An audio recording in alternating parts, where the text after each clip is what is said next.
যারা জয়েন করছো তোমরা একটু অ্যাটেন্ডেন্সটা দিয়ে দাও, তোমরা সবাই একটু অ্যাটেন্ডেন্স দিয়ে দাও, আর আমার সাউন্ড এবং ভিডিও সব কিছু ক্লিয়ার আছে কিনা একটু কনফার্ম করো।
আমার সাউন্ড ভিডিও সব কিছু ক্লিয়ার আছে কিনা একটু কনফার্ম করো।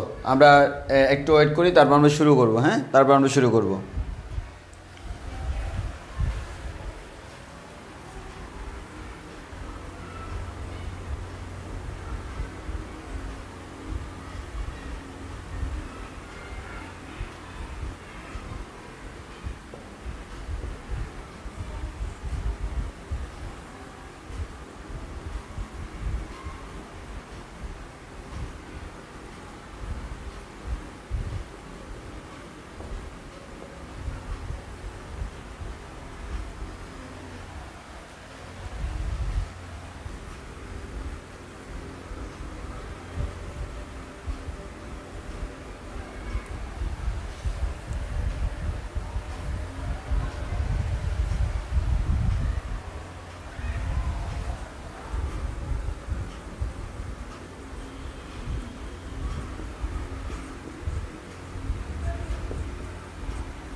ওকে, তাহলে আশা করি সব কিছু ক্লিয়ার আছে।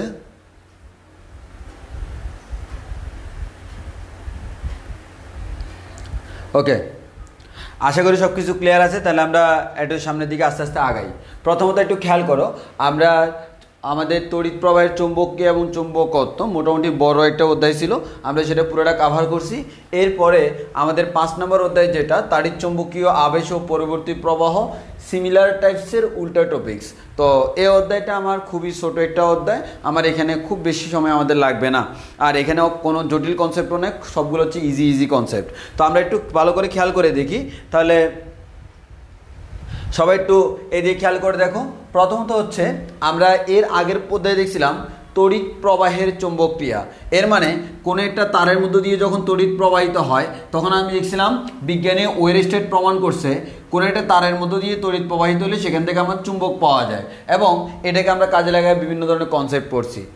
এখন হচ্ছে যখন বিজ্ঞানী ওয়েরস্টেড 1819 সালে এই আইডিয়া দিলেন, এই আইডিয়া দেওয়ার পর অন্যান্য বিজ্ঞানীরা এবার এটা নিয়ে গবেষণা শুরু করলেন। কি গবেষণা? তড়িৎ থেকে যদি চুম্বক বানানো যায় বা তড়িৎ থেকে যদি কোনো না কোনোভাবে চুম্বক পাওয়া যায়, তাহলে নিশ্চয়ই চুম্বক থেকেও কোনো না কোনোভাবে তড়িৎ পাওয়া যাবে। জি ভাই, অবশ্যই পাওয়া যাবে, কিন্তু কথা হচ্ছে প্রসেসটা কী, কীভাবে পাওয়া যাবে। এটা নিয়ে গবেষণা শুরু করলো 3টা দেশের 3জন বিজ্ঞানী পৃথকভাবে গবেষণা স্টার্ট করলো। আমি আবারও বলতেছি, 3 দেশের 3জন বিজ্ঞানী। ওই 3জন বিজ্ঞানীকে, একজন হচ্ছে মাইকেল ফ্যারাডে, আরেকজন হচ্ছে জোসেফ হেনরি, আরেকজন হচ্ছে H.F.E. ল্যাঞ্জ। এই 3জন বিজ্ঞানী এরা কিন্তু একসাথে করে নাই, এই 3জন কিন্তু 3টা দেশের বিজ্ঞানী। মাইকেল ফ্যারাডে গবেষণা করছে ইংল্যান্ডে, জোসেফ হেনরি গবেষণা করছে যুক্তরাষ্ট্রে, আর H.F.E. ল্যাঞ্জ গবেষণা করছে হচ্ছে রাশিয়াতে। 3টা দেশে 3জন বিজ্ঞানী পৃথকভাবে গবেষণা করছে এবং 3জনই সফল। খেয়াল করো, সবাই কিন্তু একসাথে কাজ করে নাই। মাইকেল ফ্যারাডে তার মতো করে গবেষণা করা হচ্ছে, কেউ জানে না কি 3জন পৃথকভাবে নিজেদের মতো করে কাজ করা হচ্ছে, 3 দেশের 3জন বিজ্ঞানী। এই 3জনই আমার এই কাজে সফল হয়েছে। কিন্তু 3জন সফল হলেও সবার প্রথমে পরীক্ষামূলকভাবে এটা আমাদের সামনে উপস্থাপন করছে বিজ্ঞানী মাইকেল ফ্যারাডে। সবার প্রথমে কে? মাইকেল ফ্যারাডে সর্বপ্রথম। ওই কারণে আমরা বলি তাড়িৎচুম্বকীয় আবেশের যে জনক, আমরা বলি মাইকেল ফ্যারাডে। মাইকেল ফ্যারাডে হচ্ছে তাড়িৎচুম্বকীয় আবেশের জনক।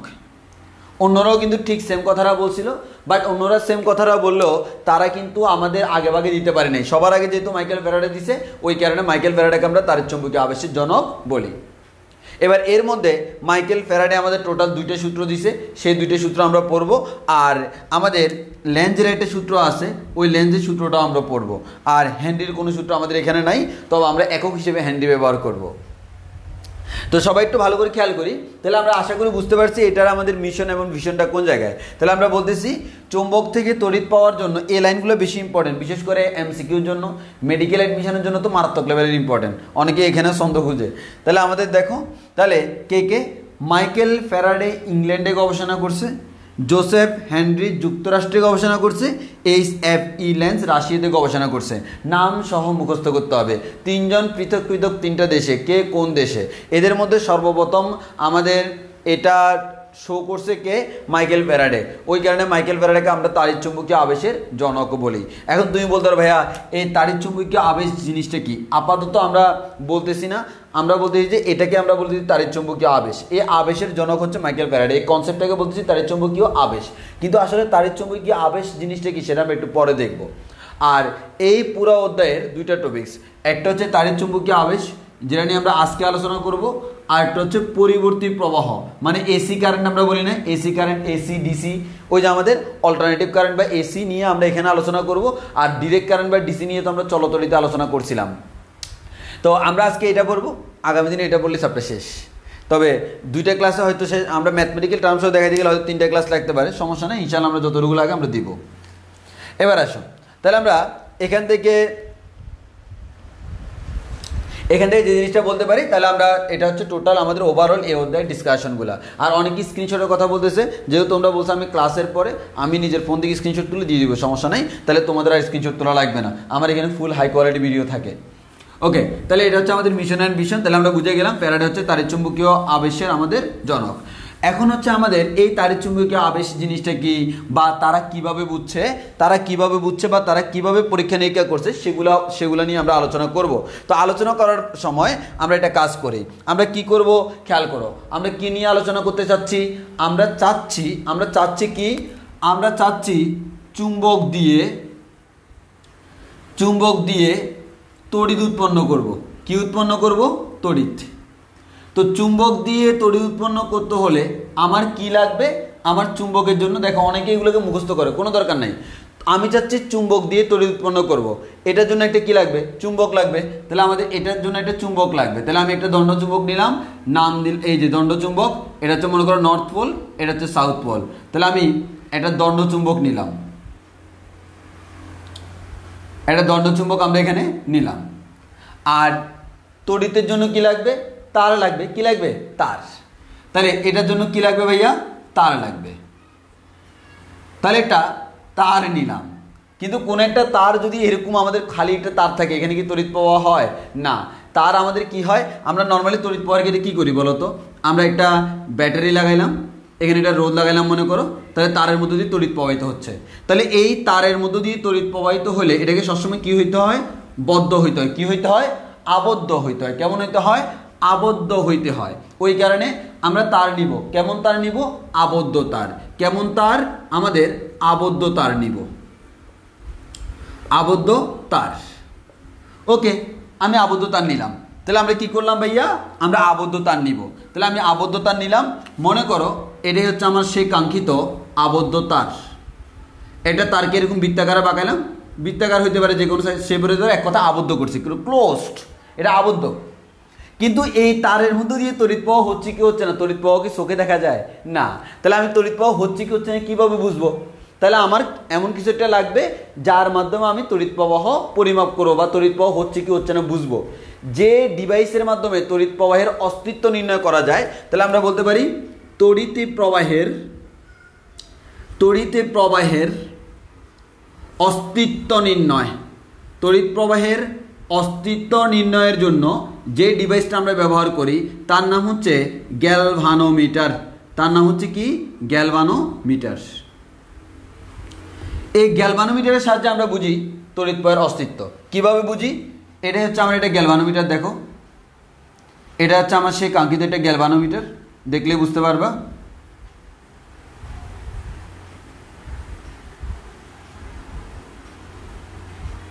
এখানে কাঁটা থাকে, এখানে কি থাকে? কাঁটা থাকে। এখানে এরকম দাগ কাটা থাকে, আর এখানে সেন্টারে হচ্ছে 0।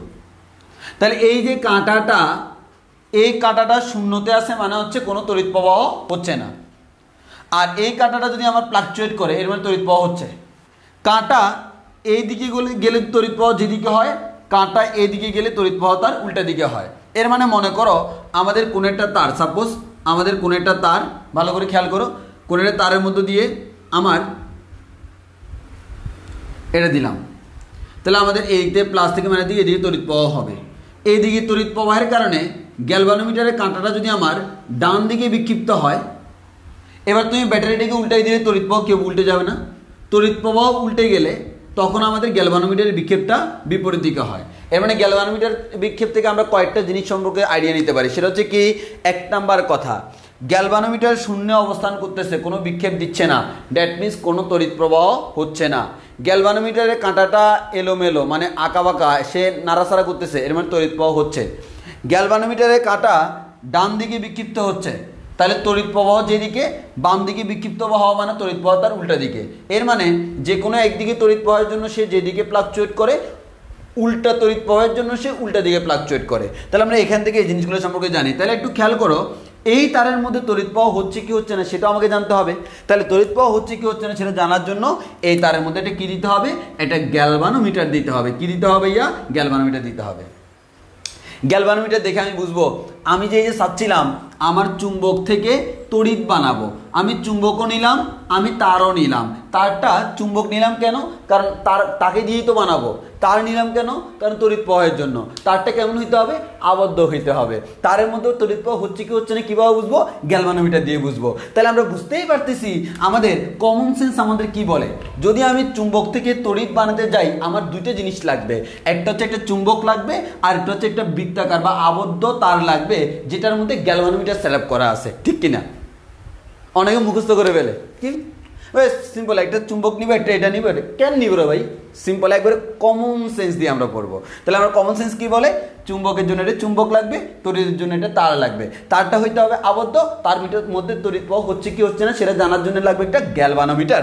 ওকে, তাহলে এবার আসো আমরা পড়বো তাড়িৎ চুম্বকীয় আবেশ কাকে বলে। তড়িৎ চুম্বকীয় বলা যায়, অনেকে তাড়িৎ চুম্বকীয় বলে, অনেকে তড়িৎ চুম্বকীয় বলে। তড়িৎ ইচ্ছা মতো বলো, কোনো সমস্যা নাই। আমার কথা হচ্ছে যারা আমরা বলি তাড়িৎ চুম্বকীয় আবেশ। তাড়িৎ চুম্বকীয় আবেশ আমরা করব পরীক্ষা। কোন পরীক্ষা? যেই পরীক্ষা এই যে তিনজন বিজ্ঞানী Michael Faraday, Joseph Henry, lens, এই তিনজন বিজ্ঞানী যেরকম বিভিন্ন পরীক্ষা নিরীক্ষা করছে, তারা পরীক্ষা করে যেমন জিনিস ওনারা এটা প্রমাণ করার জন্য বিভিন্ন পরীক্ষা করছে। তো ওনারা যে পরীক্ষা করছে এবং পরীক্ষা করে ওনারা যা যা দেখছে তা আমি তোমাদেরকে এখানে বলবো। মানে এক কথা এখানে যেটা বলতেছি এটার কোনো কারণ নাই। এটা কি? উনি পরীক্ষা করছে, করার পর দেখছে, এটা উনি যেটা দেখছে সেটা আমাকে এসে বলে গেছে স্বপ্নের মধ্যে, আমি তোমাকে এখন বলতেছি। এরপর এই যা যা দেখলাম ওনারা এই সব কিছু অবজার্ভ করে তারপর যে সূত্র দিছে। উল্টা করিও না, কিন্তু সূত্র থেকে এগুলো আসে নাই। প্র্যাকটিক্যালি তারা এগুলো দেখছে, দেখার পর সেগুলো দেখে এগুলো অবজার্ভ করে সে অনুসারে তারা সূত্র দিছে। আমরা ঠিক সেম স্টাইলে লাগাবো। তাহলে আমাদের ওনারা কি করছে একটু খেয়াল করে দেখো। তাহলে প্রথম কথা হচ্ছে আমাদের এখানে যে জিনিসটা লাগবে সেটা হচ্ছে কি, প্রথমে একটা দণ্ড চুম্বক লাগবে, তাই না? তাহলে আমরা একটা দণ্ড চুম্বক নিলাম। এদিকে মনে করো নর্থ পোল, এদিকে মনে করো সাউথ পোল, হোয়াট এভার। তাহলে আমরা একটা দণ্ড চুম্বক নিলাম।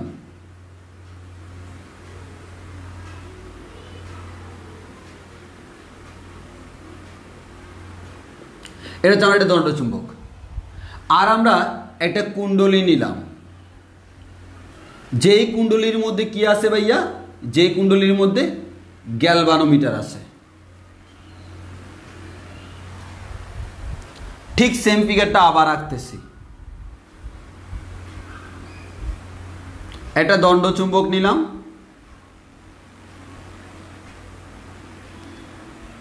একটা দণ্ড চুম্বক নিয়ে আরেকটা আবদ্ধ কুণ্ডলী নিলাম, তার মধ্যে গ্যালভানোমিটার সেট আপ করা আছে। এবার আসো, ওনারা যা যা দেখছে তা আমি মুখে মুখে বলতেছি, শুনো ভালো করে। ওনারা মুখে মুখে যা বলছে তা আমি, ওনারা যা যা দেখছে তা আমি বলতেছি, ভালো করে খেয়াল করো। এক নাম্বার কাজ, এখানে আমি দুইটা টাস্ক করব। এক নাম্বার কাজ ওনারা কি করছে দেখো। ওনারা কি করছে, কুণ্ডলীটাকে একটা জায়গায় স্থির রাখছে। মানে কুণ্ডলী এখানে আছে, কুণ্ডলী এখানে আছে। এরপর ওনারা কি করছে, এই দণ্ডচুম্বকটাকে একবার এদিকে নিল কুণ্ডলীর কাছে, আর একবার দূরে সরাই নিল। আবার বলতেছি, ওনারা কি করলো, দূরে সরাই নিল। তাহলে খেয়াল করো, তাহলে ওনারা কি করছে, ওনারা যে কাজটা করছে, এই সামনে একটা এই যে এরকম বৃত্তাকার কুণ্ডলী আছে, সামনে একটা বৃত্তাকার কুণ্ডলী আছে। আমার সামনে থাকলে ভালো হইতো, আমার সামনে যেহেতু নাই, কিছু করার নাই। তাহলে সামনে একটা বৃত্তাকার কুণ্ডলী আছে, মনে করো আমি ধরে নিলাম এটা বৃত্তাকার কুণ্ডলী, আর ধরে নিলাম এটা হচ্ছে দণ্ডচুম্বক। এই বৃত্তাকার কুণ্ডলী দেখো, এই চুম্বকটাকে নিয়ে যাচ্ছি, চুম্বকটাকে নিয়ে আসতেছি, আরেকটা কাজ করতেছি, চুম্বকটাকে নিলাম স্থির, আনলাম স্থির।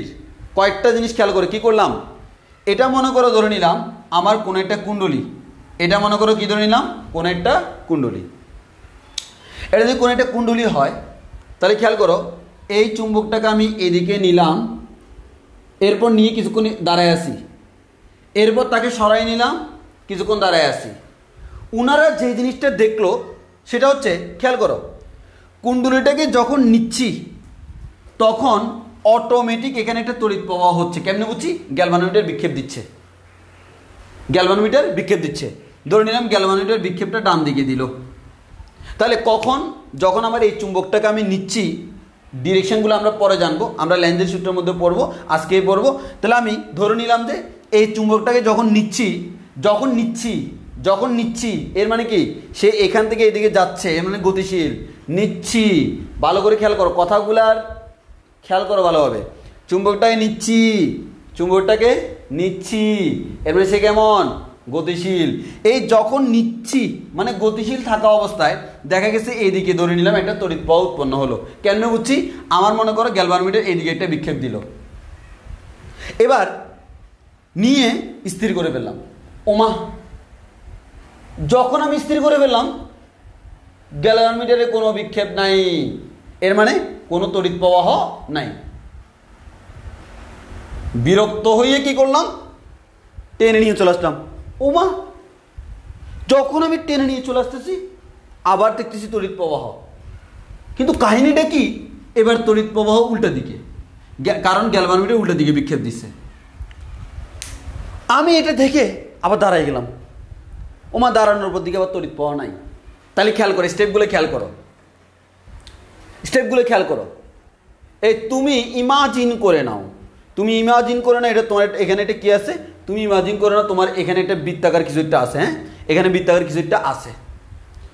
যখন দেখলাম, ভালো করে খেয়াল করো, এটা মনে করো আমি হচ্ছে সেই চুম্বক, এটার দিকে যাচ্ছি, তড়িৎ প্রবাহ হচ্ছে, দাঁড়ায় গেছি, তড়িৎ প্রবাহ নাই, যাচ্ছি, উমা তড়িৎ প্রবাহ আবার হচ্ছে, তবু উল্টা দিকে দাঁড়ায় আছি, তড়িৎ প্রবাহ নাই। এর মানে একটা কথা কি বলতে পারি? খেয়াল করো, একটা কথা কি বলতে পারি? এই চুম্বক যখন গতিশীল, তখন এখানে একটা তড়িৎ কি হয়? সৃষ্টি হয়। এখানে এ যখন গতিশীল, এখানে একটা কি হয়? তড়িৎ সৃষ্টি হয়। এবার বলো, কোনো একটা তারের মধ্য দিয়ে তড়িৎ প্রবাহ হওয়ার জন্য নিশ্চয়ই একটা ব্যাটারি লাগে না, তড়িৎচালক শক্তি লাগে না? সেই শক্তি কোত্থেকে পাইলো? এই চুম্বক থেকে পাইলো। তাইলে আমরা বললাম চুম্বক যখন গতিশীল, চুম্বক যখন গতিশীল তখন এখানে একটা তড়িৎ সৃষ্টি হয়েছে, অথবা একটা তড়িৎচালক শক্তি সৃষ্টি হয়েছে। তড়িৎচালক শক্তি সৃষ্টি না হলে তো সেখানে তড়িৎ প্রবাহ হইতো না। তাহলে এই চুম্বকটা যখন গতিশীল তখন সৃষ্টি হয়েছে, চুম্বক যখন স্থির তখন কিন্তু সৃষ্টি হচ্ছে না। তাহলে আমরা একটা কথা বলতে পারি, এই চুম্বকটা যখন গতিশীল, আবারও বলতেছি গতিশীল, অ্যান্ড আই রিপিট অ্যাগেইন গতিশীল, এর মানে গতিশীল হইলে তখন দেখি আমার কি হয়? একটা তড়িৎচালক শক্তি আমাদের সৃষ্টি হয়। এই নতুন যে তড়িৎচালক শক্তির সৃষ্টি হলো, এটাকে আমরা বলি আবিষ্ট তড়িৎচালক শক্তি। এবং এই তড়িৎচালক শক্তির কারণে আমি যে প্রবাহটা এখানে সৃষ্টি হলো সেটাকে আমরা বলি আবিষ্ট তড়িৎ প্রবাহ। তাহলে এবার আশা করি তোমরা বুঝতেই পারতেছো আবিষ্ট মানে কি? আবিষ্ট মানে যেটা নতুন করে সৃষ্টি হলো, যেটা এখানে জমা আছে। তাহলে আমরা বলতে পারি যখন আমার এই যে চুম্বক, এই চুম্বক যখন লুপের দিকে গতিশীল, কুণ্ডলীর দিকে গতিশীল, তখনও আমার তড়িৎ প্রবাহ সৃষ্টি হয় বা তড়িৎচালক শক্তি আবিষ্ট হয়। আবার যখন এটার রিটার্ন করতেছে তখনও তড়িৎচালক শক্তি আবিষ্ট হয়। যাচ্ছে আবিষ্ট, আসতেছে আবিষ্ট, যাচ্ছে আবিষ্ট, আসতেছে আবিষ্ট, স্থির আছে নো আবিষ্ট। এর মানে যখন আমাদের চুম্বকটা স্থির থাকে তখন কিন্তু কোনো তড়িৎচালক শক্তি আবিষ্ট হয় না। তাহলে আমরা বলতে পারি এখানে যে তড়িৎচালক শক্তি আবিষ্ট হচ্ছে বা তড়িৎ প্রবাহ উৎপন্ন হচ্ছে, এটা কার কারণে হচ্ছে? এই চুম্বকটা গতিশীল থাকার কারণে। কিসের কারণে? এই চুম্বক গতিশীল থাকার কারণে, এই চুম্বকটা গতিশীল থাকার কারণে। এর মানে চুম্বক যখন গতিশীল ওই মুহূর্তে এখানে একটা তড়িৎচালক শক্তি আবিষ্ট হয়, একটা তড়িৎ প্রবাহ আবিষ্ট হয়। চুম্বক যাওয়ার সময় তড়িৎ প্রবাহ যেদিকে, আসার সময় ঠিক উল্টা দিকে। এর মানে দিক উল্টে যায়, যাওয়ার সময় একদিকে, আসার সময় অন্যদিকে। এবার আসো এখানে, এবার আমরা কি করলাম? এবার তারা কি করলো?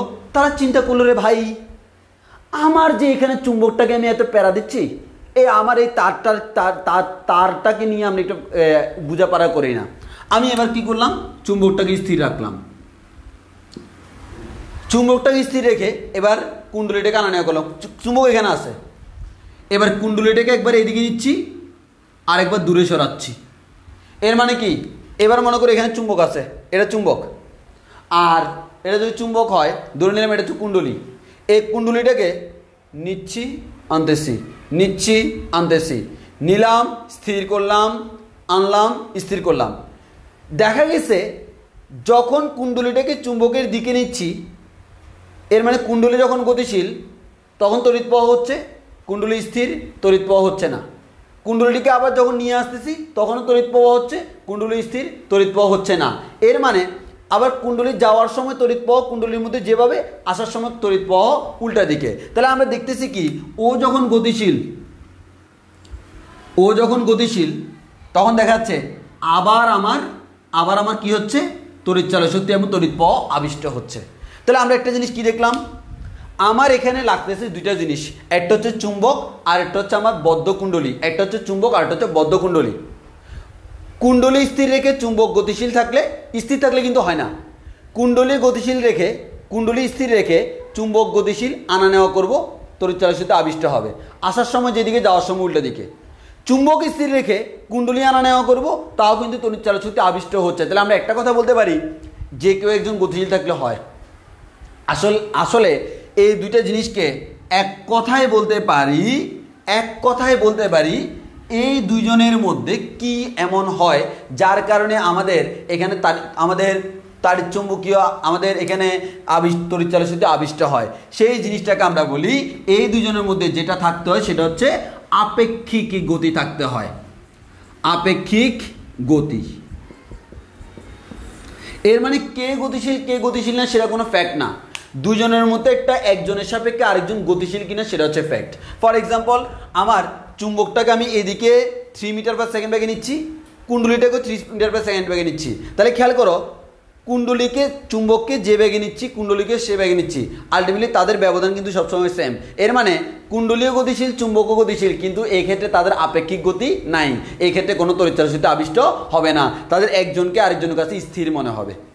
তাহলে আমরা বলতে পারি চুম্বক এবং কুণ্ডলীর মধ্যে যদি আপেক্ষিক গতি বজায় থাকে, তাহলে এক কথায় কি বলবো, আপেক্ষিক গতি মানে একজনের সাপেক্ষে আরেকজন। তাহলে যদি আপেক্ষিক গতি বজায় থাকে তখন আমার তড়িৎ চালক শক্তি আবিষ্ট হবে, অন্য ক্ষেত্রে আবিষ্ট হবে না। তাহলে আমরা একটা জিনিস শিখলাম, আবারও বলতেছি, আমার চুম্বক এবং বদ্ধ কুণ্ডলীর মধ্যে আপেক্ষিক গতি বজায় থাকলে বদ্ধ কুণ্ডলীতে একটি তড়িৎচালক শক্তি কি হয়, আবিষ্ট হয় বা তড়িৎচালক শক্তির সৃষ্টি হয়। অথবা বলতে পারি বদ্ধ কুণ্ডলীতে একটা তড়িৎ প্রবাহ এর উৎপন্ন ঘটে, একটা তড়িৎ প্রবাহ উৎপন্ন হয়। এই উৎপন্ন তড়িৎ প্রবাহকে আমরা বলি আবিষ্ট তড়িৎ প্রবাহ, উৎপন্ন তড়িৎচালক শক্তিকে আমরা বলি আবিষ্ট তড়িৎচালক শক্তি। এতটুকু ক্লিয়ার কিনা তোমরা বলো, এতটুকু তোমাদের ক্লিয়ার হয়েছে কিনা,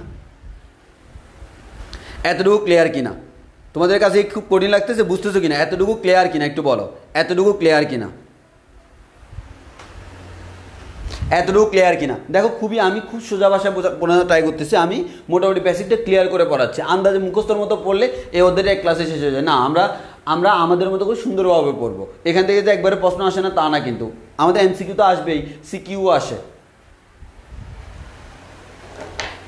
একটু বুঝছি কিনা একটু কমেন্টে কনফার্ম করে, আমি কমেন্ট দেখতেছি। তাহলে আমরা বললাম এদের মধ্যে যদি একটা আপেক্ষিক গতি বজায় থাকে তখন যেই আমাদের তড়িৎচালক শক্তি সৃষ্টি হয়। এই সৃষ্ট মানে এক কথায় নতুন করে যে তড়িৎচালক শক্তি সৃষ্টি হলো, যেটা ছিল না কিন্তু সৃষ্টি হলো। কার কারণে সৃষ্টি হলো? তাদের উভয়ের মধ্যে আপেক্ষিক গতির কারণে। ওই যে সৃষ্টি হলো তাকে বলে আবিষ্ট তড়িৎচালক শক্তি, আর তড়িৎ প্রবাহ যেটা সৃষ্টি হলো তাকে বলে আবিষ্ট তড়িৎ প্রবাহ। এতটুকু বুঝছি কিনা? ওকে, যাক।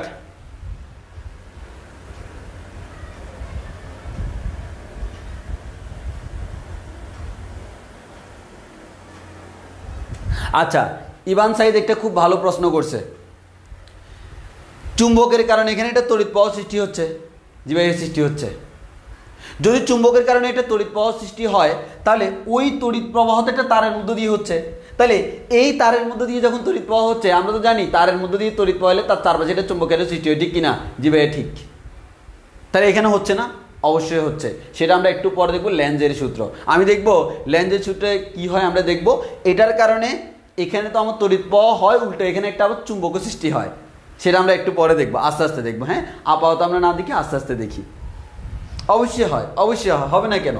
অবশ্যই হবে।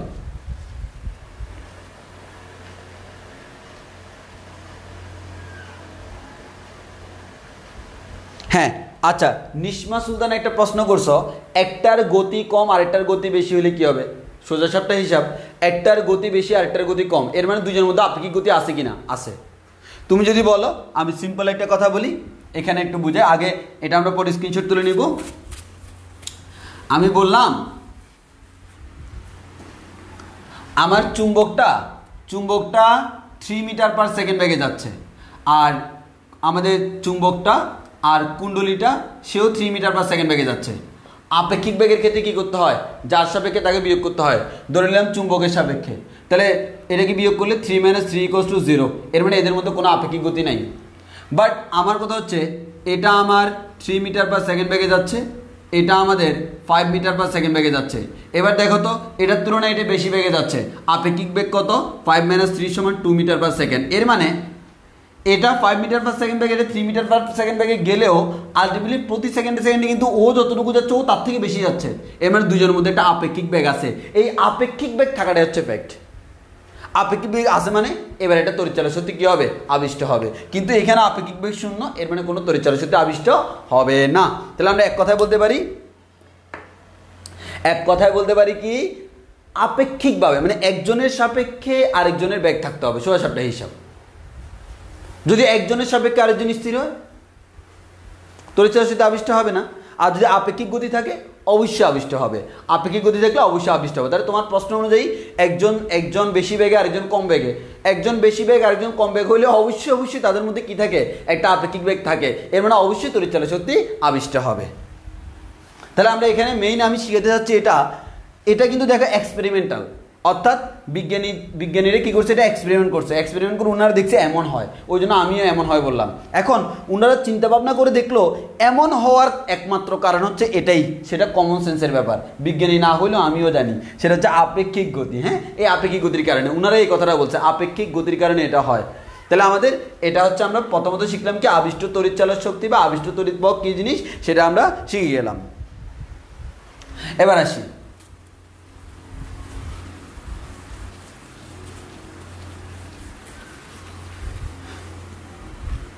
আরেকটা ইম্পর্টেন্ট জিনিস, আর এই যে আমার আপেক্ষিক গতির কারণে তড়িৎচালক শক্তি আবিষ্ট হচ্ছে বা তড়িৎ প্রবাহ আবিষ্ট হচ্ছে, এই আবিষ্ট হওয়ার পদ্ধতিটাকে আমরা বলি তাড়িৎচুম্বকীয় আবেশ।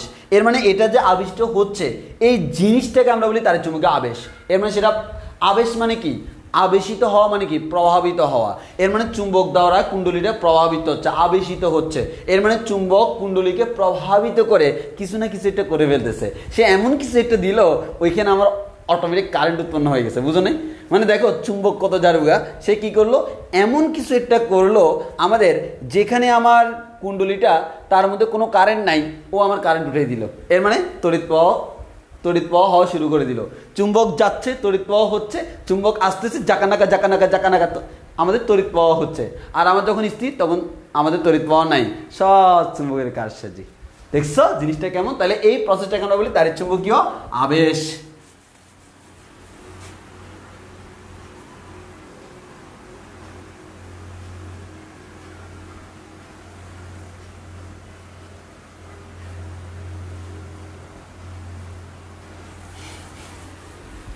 আচ্ছা, তোমরা অনেকে তড়িৎ প্রবাহের ডিরেকশন নিয়ে প্রশ্ন করতেছো যে তড়িৎ প্রবাহের ডিরেকশন, এটা নিয়ে আমরা পাবো হচ্ছে, আমরা প্রথমে বেসিক পড়াচ্ছি, এই বেসিকের উপর ডিপেন্ড করে বিজ্ঞানী ফ্যারাডে দুটো সূত্র দিবে। এই ফ্যারাডের সূত্রের পরে লেন্স একটা সূত্র দিবে, ওই লেন্সের সূত্রে যাই আমরা ডিরেকশনটা পাবো। সো ওয়েট করো, আজকেই পাবা সব কিছু, সমস্যা নেই।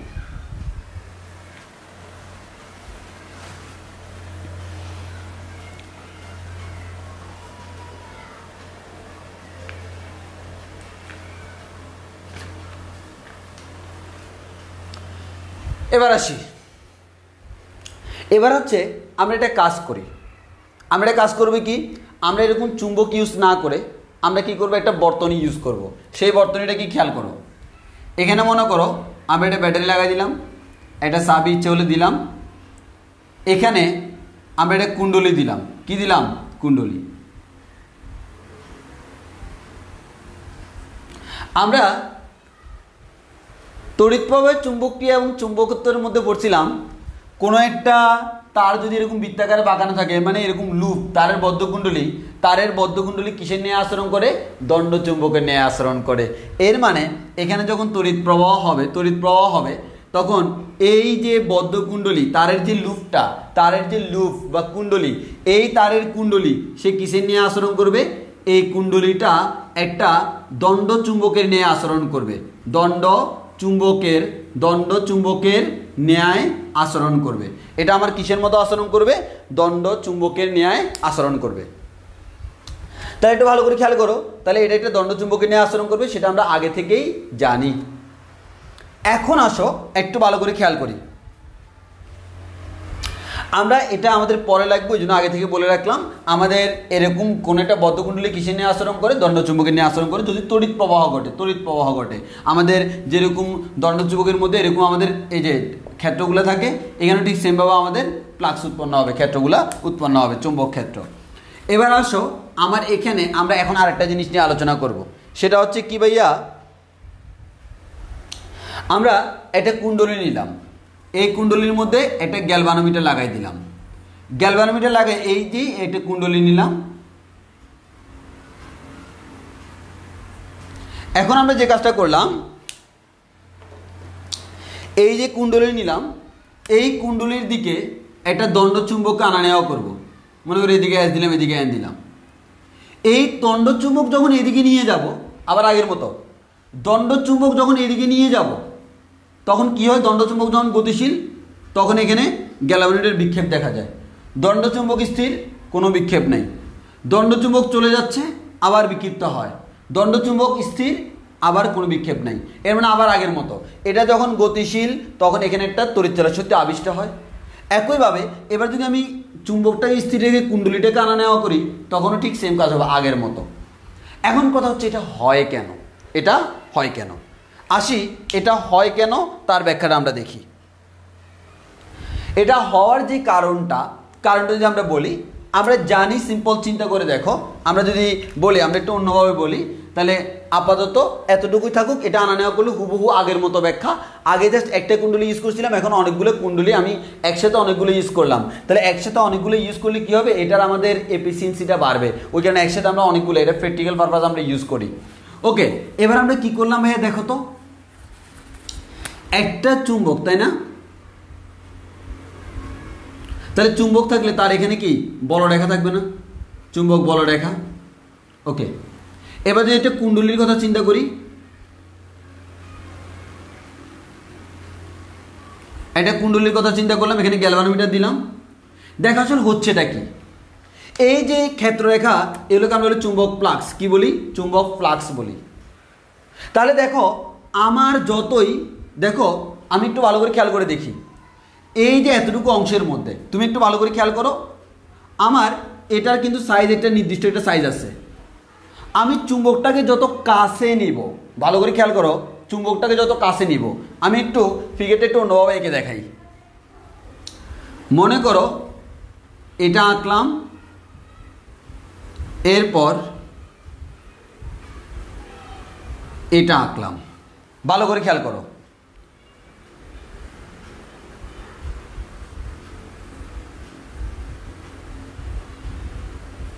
মানে হুবহু সেম জিনিস। আমার কুণ্ডলীটা আছে কোথায়? এখানে হচ্ছে কুণ্ডলীটা,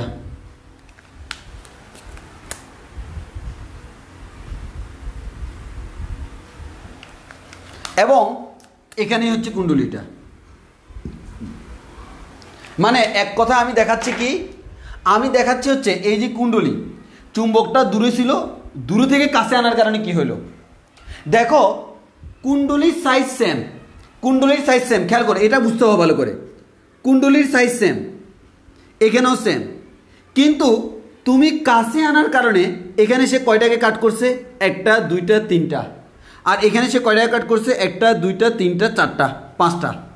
এর মানে আমরা বলতে পারি এখানে এখানে এখানে এই চুম্বক বলরেখা আমরা বলতে পারি বলরেখার ঘনত্ব কম,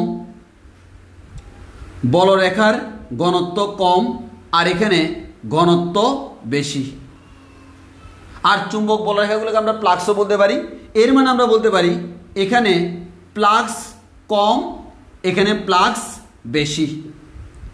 তাহলে আমরা একটা কথা বলতে পারি, সেটা হচ্ছে কি, তুমি যে বলতেছ দেখো এইটাকে নিয়ে গেলাম, নিয়ে যাচ্ছি মানে কি ক্রমানুসারে প্লাক্সের পরিবর্তন হচ্ছে না, বাট এটাকে স্থির রাখলাম, এর মানে সে সামনেও যাচ্ছে না পিছিয়ে যাচ্ছে না, প্লাক্স নির্দিষ্ট।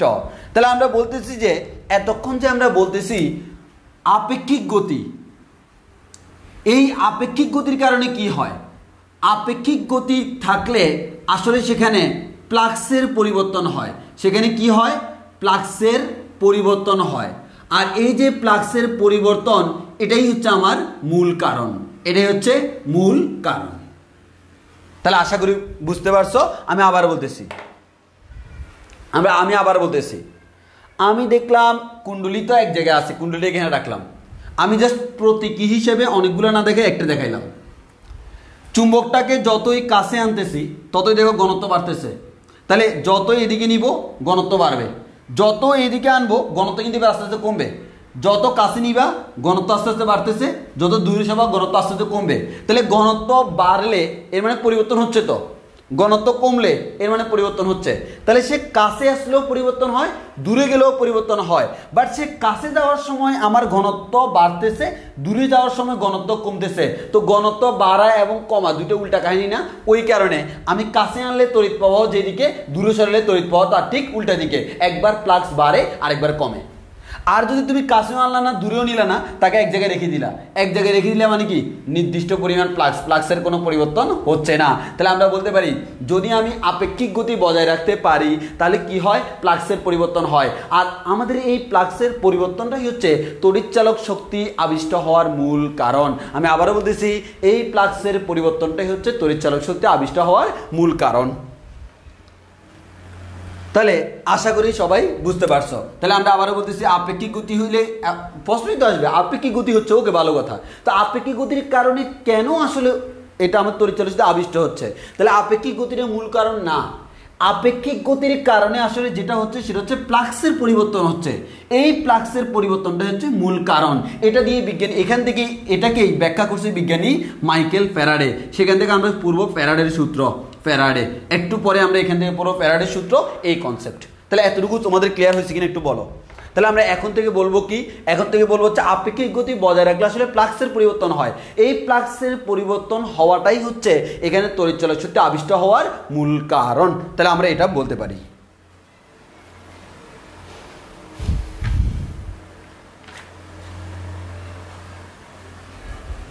এতটুকু সবার ক্লিয়ার হয়েছে কিনা?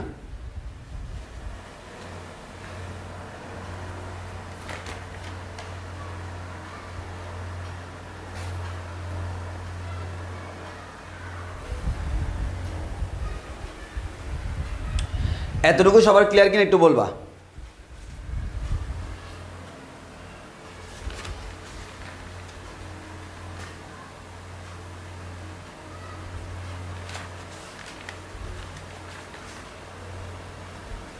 আচ্ছা, হালকা ডিভিউ দিতে বলতেছ, আমি বলি আমার কথা হচ্ছে এই যে দেখো ভালো করে খেয়াল করো,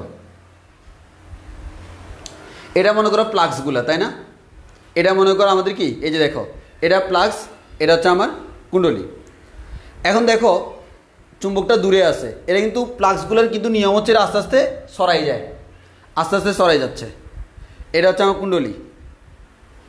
এখন দূরে আছে, যতগুলো প্লাক্স কাট করতেছে আস্তে আস্তে কাছে আনলে কি প্লাক্স কাট পরিমাণ কমে যায় না? এর মানে যত কাছে আসতেছে দেখো আমার এটা দণ্ডচুম্বক চিন্তা করি, দণ্ডচুম্বকের এই যে এখানে চিন্তা করলে এটা মনে করো দণ্ডচুম্বক, এখান থেকে প্লাক্সগুলো সৃষ্টি হলো, এখানে যে ঘনত্ব আছে আস্তে আস্তে দূরে সরে যাচ্ছে, মানে ঘনত্ব কমতেছে না? তো তুমি এটাকে যতই লুপের কাছে নিবা তত ঘনত্ব বাড়বে। তাহলে আমরা বলতেছি যত কাছে নিচ্ছি ফ্লাক্সের ঘনত্ব বাড়তেছে, যত দূরে সরাচ্ছি ফ্লাক্সের ঘনত্ব কমতেছে। এই ফ্লাক্সের ঘনত্ব বাড়া অথবা কমা, এক কথায় বলতে পারি ফ্লাক্সের পরিবর্তন। এই ফ্লাক্সের পরিবর্তনটাই হচ্ছে তড়িৎচালকশক্তি আবিষ্ট হওয়ার মূল কারণ। এর মানে যেখানেই আমাদের এরকম ফ্লাক্সের পরিবর্তন হবে সেখানে আমার তড়িৎচালকশক্তি কী হবে? আবিষ্ট হবে। ওকে, দেন আমরা একটু সামনের দিকে প্রসিড করি। সামনের দিকে প্রসিড করলে এতক্ষণ পড়লাম কি ভাইয়া, আমাদের চুম্বক নিয়ে, চুম্বক আর কুণ্ডলী নিয়ে আলোচনা করলাম। আচ্ছা ভাইয়া, আমার কাছে কোনো চুম্বক নাই, আপনি যে একটু আগে বললেন কুণ্ডলীর মধ্যে তড়িৎ প্রবাহ করলে সে নিজেও তো একটা চুম্বক নিয়ে আচরণ করে, সেটা দিয়ে কি করা যাবে? অবশ্যই করা যাবে। কেমন? দেখো, আমরা বললাম ভাইয়া আমার এখানে একটা কুণ্ডলী আছে, এখানে গ্যালভানোমিটার লাগাই দিলাম। এখন একটা চুম্বককে যদি আমি, একটা চুম্বক নিয়ে তাকে যদি আমি আনা নেওয়া করি, তাহলে আমরা বুঝতে পারতেছি এখানে তো কোনো সোর্স নাই, কোনো উৎস নাই, কোনো ব্যাটারি নেই, তাও এখানে একটা তড়িৎ প্রবাহ পাওয়া যাবে। কেন পাওয়া যাবে? চুম্বকটার মুভমেন্টের কারণে, তার ফ্লাক্সের পরিবর্তনের কারণে। এখন আমরা আসি, চুম্বক ব্যবহার না করে এখানে আমরা যেটা ব্যবহার করতে পারি সেটা হচ্ছে কি? দেখো কি ব্যবহার করতেছি, দেখো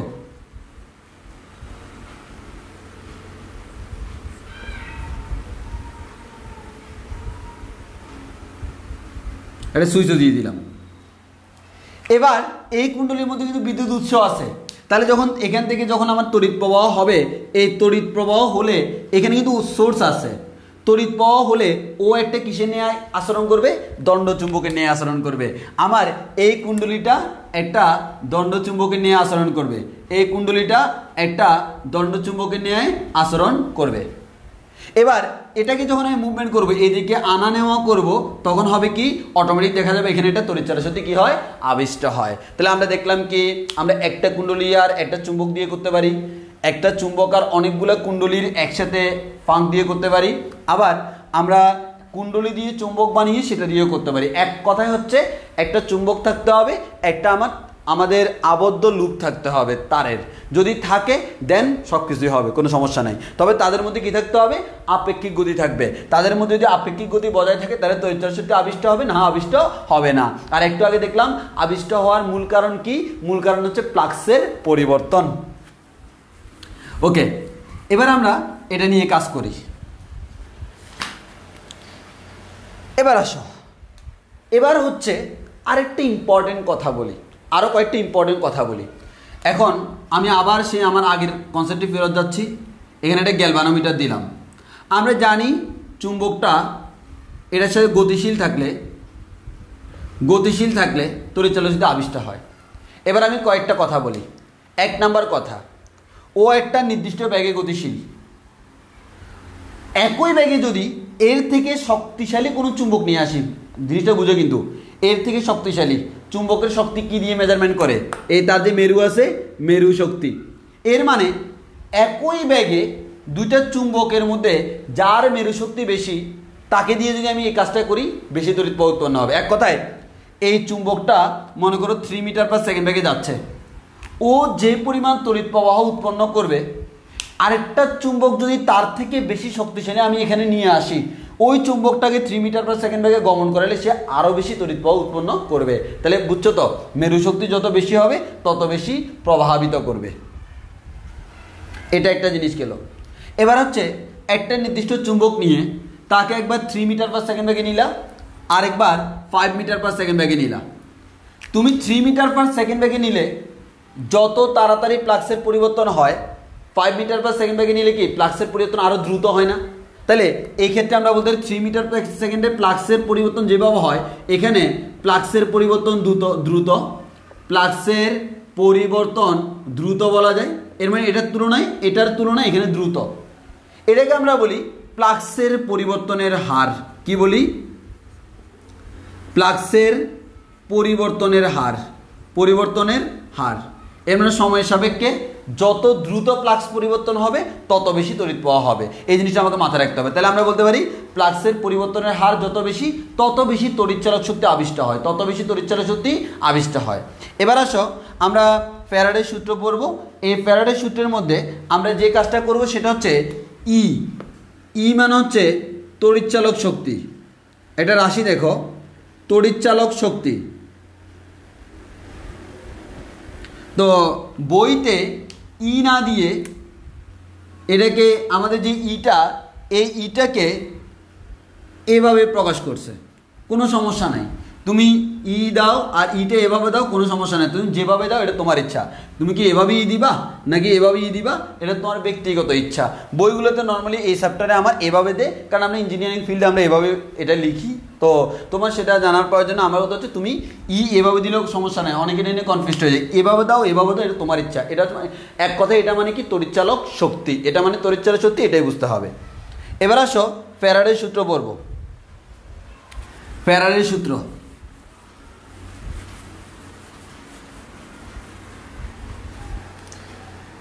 তাহলে আমরা আসি ফ্যারাডের সূত্র পড়ব।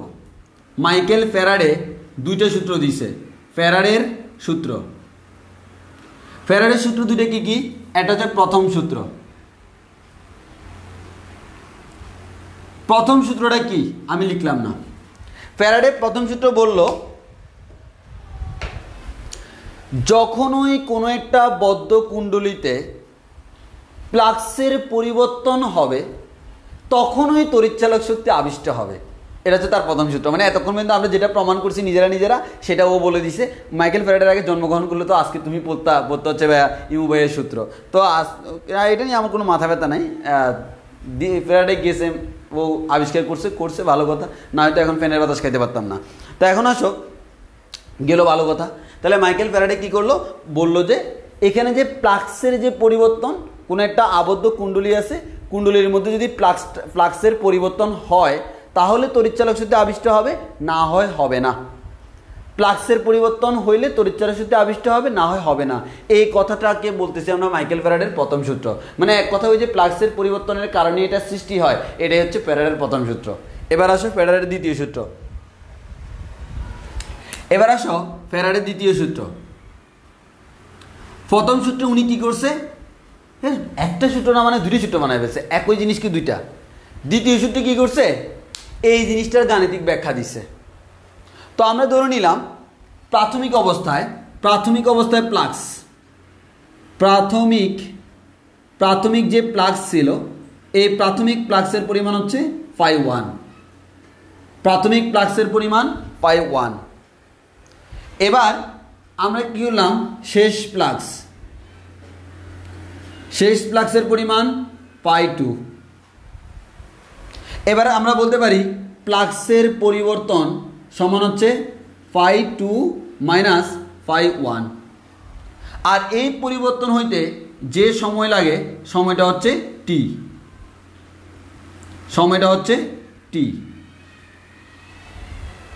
তাহলে একটু ভালো করে খেয়াল করো, এটার মিনিং কি। এটার মিনিং হলো, দেখো সিম্পল কথা হচ্ছে জিনিসটা এরকম। আমরা এখানে কুণ্ডলী রাখলাম, এখানে আমার চুম্বকটা আছে, বর্তমানে এটা নির্দিষ্ট পরিমাণ ফ্লাক্স আছে না, আছে। এখান থেকে এখানে আনতে 3 সেকেন্ড লাগছে। 3 সেকেন্ড পর ফ্লাক্স কি সেম না, চেঞ্জ হয়েছে। তাহলে এখান থেকে এখানে আনতে সময় লাগছে 3 সেকেন্ড। এখানে থাকতে ফ্লাক্স যা ছিল এখানে কিন্তু ফ্লাক্স তা না, আরও বেশি। তাহলে এই যে ফ্লাক্সের পরিবর্তন, খেয়াল করো, এই পরিবর্তন হইতে কতক্ষণ লাগছে, 3 সেকেন্ড। এই যে আমার ফ্লাক্স প্রাথমিক অবস্থায় ছিল, আমাদের প্রাথমিক অবস্থায় যে ফ্লাক্স ছিল তার নাম হচ্ছে আমাদের φ1। এরপর আমি তাকে গতিশীল রাখছি টি সেকেন্ড গতিশীল রাখার কারণে তার বর্তমান ফ্লাক্স হয়ে গেছে φ2। তাহলে এই টি সেকেন্ডে ফ্লাক্সের কতটুকু পরিবর্তন হলো, φ2 মাইনাস φ1। এটা হচ্ছে ফ্লাক্সের পরিবর্তন। এটা যদি ফ্লাক্সের পরিবর্তন হয় তাহলে আমরা বলতে পারি কি, টি সময়ে ফ্লাক্সের পরিবর্তন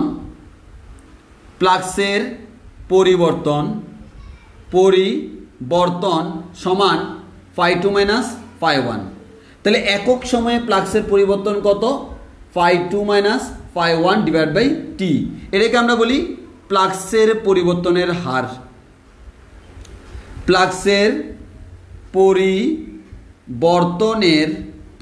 পরিবর্তনের হার সমান কি বলা যায়, φ2 মাইনাস φ1 ডিভাইড বাই টি। প্রথম কথা আমাকে বলো, আমাদের এই সূত্রের মধ্যে আসলে ফ্লাক্সের পরিবর্তনের হারটা লাগবে, ওই কারণে আমি আগে এটা বের করে ফেললাম। তাহলে আগে আমাকে বলো ফ্লাক্সের পরিবর্তনের হারের মিনিংটা তোমরা বুঝছো কিনা। অর্থাৎ আমি যখন স্টার্ট করলাম, তুমি কাছে নাও আর দূরে সরাও। যেমন আমি ফর এক্সাম্পল এটা কুণ্ডলী কাছে, এখন ফ্লাক্স φ1 টি সেকেন্ড, ফ্লাক্স φ2 হয়ে গেল। এরপর এখন ফ্লাক্স φ1 টি সেকেন্ড, ফ্লাক্স φ2 হয়ে গেল। কাছেও নিতে পারি, দূরে নিতে পারি। এক কথায় প্রাথমিক অবস্থায় ফ্লাক্সটা φ1, শেষ অবস্থায় ফ্লাক্স φ2। বাড়লো না কমলো সেটা ডিপেন্ড করবে কাছে আনলাম না দূরে নিলাম তার উপর। এখন এই ফ্লাক্সের পরিবর্তন হইতে যে সময়টা রাখছি সে হচ্ছে টি। তাহলে টি সময় ফ্লাক্সের পরিবর্তন, একক সময় ফ্লাক্সের পরিবর্তন, এটাকে আমরা বলতেছি ফ্লাক্সের পরিবর্তনের হার। ফ্লাক্সের পরিবর্তনের হার, এই ফ্লাক্সের পরিবর্তনের এই কারণে কি হয়, এই কারণে তড়িৎচালক শক্তি আবিষ্ট হয়, এই কারণে তড়িৎচালক শক্তি আবিষ্ট হয়। এখন বিজ্ঞানী মাইকেল ফ্যারাডে এই আবিষ্ট তড়িৎচালক শক্তি তোমাকে বের করে দেখাবে। বিজ্ঞানী মাইকেল ফ্যারাডে আবিষ্ট তড়িৎচালক শক্তি বের করে তোমাকে দেখাবে। তাহলে আমরা পাইলাম এই যে এই কারণে কি হয়, তড়িৎচালক শক্তিটা আবিষ্ট হয়। এবং এই আবিষ্ট তড়িৎচালক শক্তিটা কত সেটা আমরা এখন ব্যাখ্যা করব। আগে বলে এতটুকু ক্লিয়ার কিনা।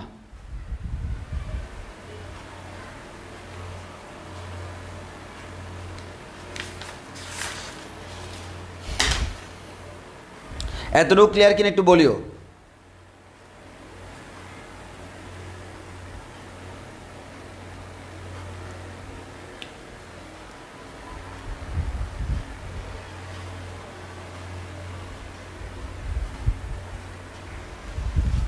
ওকে, যদি ক্লিয়ার হয় এবার আমরা সামনের দিকে প্রসিড করি।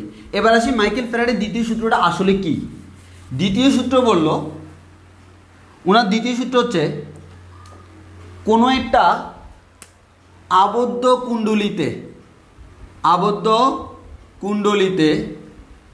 কুণ্ডলীতে কি বলল, আবিষ্ট তড়িৎচালক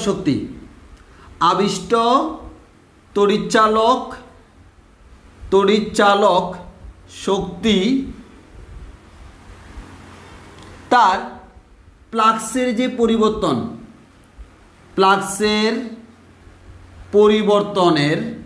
পরিবর্তনের ঋণাত্মক মান এটার সমানুপাতিক।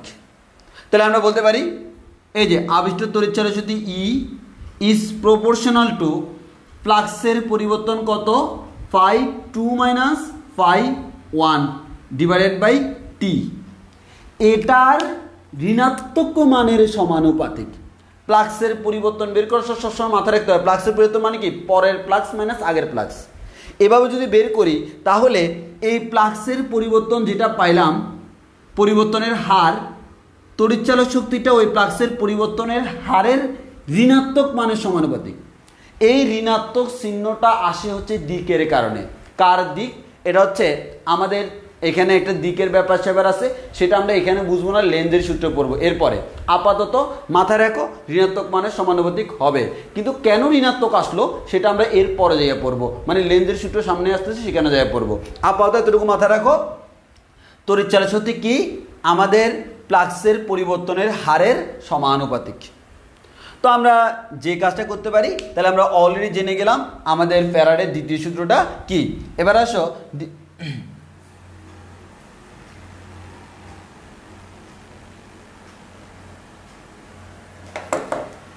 একজনের প্রশ্ন করলো, আমি এটাকে যদি আমাদের চুম্বকটাকে যদি কুণ্ডলীর ভিতরে ঢুকাইয়া বসায় রাখি তাও কেন তড়িৎ পাওয়া হয় না? বসায় রাখছো মানে কি, তোমার এখানে ফ্লাক্সের পরিবর্তন হচ্ছে না। এখানে তো ফ্যারাডে প্রমাণ করে দিছে যে এখানে তড়িৎচালক শক্তি আবিষ্ট হচ্ছে কার জন্য, ফ্লাক্সের পরিবর্তনের জন্য। তো তুমি যদি এটাকে বসাইয়া রাখো তাহলে ফ্লাক্সের পরিবর্তন কত, শূন্য। তো ফ্লাক্সের পরিবর্তন শূন্য হইলে এখান থেকে ইয়ের মান পাওয়া তুমি শূন্য। ফ্লাক্সের পরিবর্তন শূন্য হলে ইয়ের মান কত পাবা, শূন্য পাবা। এখান থেকে আমরা বলতে পারতেছি না ই ইকুয়ালস টু, এখানে আমার একটা ধ্রুবক আসবে, ই ইকুয়ালস টু ধ্রুবকটা আসবে এই যে মাইনাস কে φ2 মাইনাস φ1 ডিভাইড বাই টি। বিজ্ঞানী ফ্যারাডে এখানে আমাদের সবগুলো এসআই একক ইউজ করলে কে এর মান 1 হয়, তখন আমরা বলতে পারবো E equals to minus φ2 minus φ1 divided by t. সরাসরি হিসাব। এবার তুমি যে বলতেছো আয়না বসায় রাখছো, এই বসায় রাখলে ফ্লাক্সের পরিবর্তন কত? শূন্য। তো ফ্লাক্সের পরিবর্তন শূন্য হলো, ই এর মানও শূন্য, কোনো তড়িৎচলন শক্তি নাই। আর কোনো তড়িৎচলন শক্তি নাই মানে সেখানে কোনো তড়িৎ প্রবাহ নাই।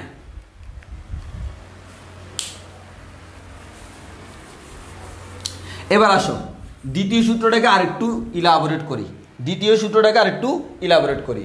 তাহলে ফ্যারাডের দ্বিতীয় সূত্র আমরা যেটা পাইলাম সেটা হচ্ছে E equals to minus φ2 minus φ1 divided by t. এখন যদি হয় ক্ষুদ্রাতি ক্ষুদ্র পরিবর্তন, ক্ষুদ্রাতি ক্ষুদ্র ক্যালকুলাস, তখন আমরা এই পরিবর্তনের হারকে এভাবে বলতে পারি d phi divide by d t. তখন এই সূত্রটাকে আমরা লিখতে পারবো E equals to minus d phi divided by d t. এখন আসো আমরা যে এখানে ফ্লাক্স ব্যবহার করতেছি, E equals to minus d phi by d t. Okay, আমরা করলাম E equals to minus d phi by DT. এবার আসো একটু ভালো করে খেয়াল করে দেখো, আমরা E equals to minus d phi by dt করলাম। ওকে, করার পর এখন দেখো এই ফাই যে করলাম, এই যে ফাই পেলাম, এটা হচ্ছে কি ফ্লাক্সের পরিবর্তন। এই যে ফাই, এই পরিবর্তনটা হচ্ছে কয়টা কুণ্ডলীর জন্য? একটা কুণ্ডলী, মানে আমি কুণ্ডলী একটা হিসাব করছি। এখন যদি এরকম হয় কুণ্ডলী সংখ্যা n হয়, কুণ্ডলী সংখ্যা সমান যদি n হয়, তাহলে একটা কুণ্ডলীর জন্য যদি পাই হয়, n সংখ্যক কুণ্ডলীর জন্য ফ্লাক্সের পরিবর্তন কত হবে? n phi. তখন বলতে পারি E equals to minus d DT of ফাইয়ের জায়গায় কি হবে? ফাইয়ের জায়গায় হবে n ফাই। তো n তো একটা কনস্ট্যান্ট, তাহলে এটা বেরিয়ে চলে আসবে E equals to minus n d phi divided by dt. এটাকে আমরা সূত্র হিসাবে ব্যবহার করি। এখানে এটাকে আমরা কি করি? সূত্র হিসাবে ব্যবহার করি। এবার একটা কথা বলে রাখি, এখানে মাইনাসটা কিন্তু আমাদের মানের মাইনাস না, এর মানে তড়িৎচলন শক্তির মানের কোনো মাইনাস না। এই মাইনাসটা হচ্ছে দিকের মাইনাস, আমরা লেন্জের সূত্রে গেলে পাবো। এই মাইনাসটা কার মাইনাস? এই মাইনাসটা হচ্ছে দিকের মাইনাস। আমি আবার বলতেছি, এখানে মাইনাসটা মানের মাইনাস না, এই মাইনাসটা হচ্ছে দিকের মাইনাস। এটুক সবার ক্লিয়ার হয়েছে কিনা বলো?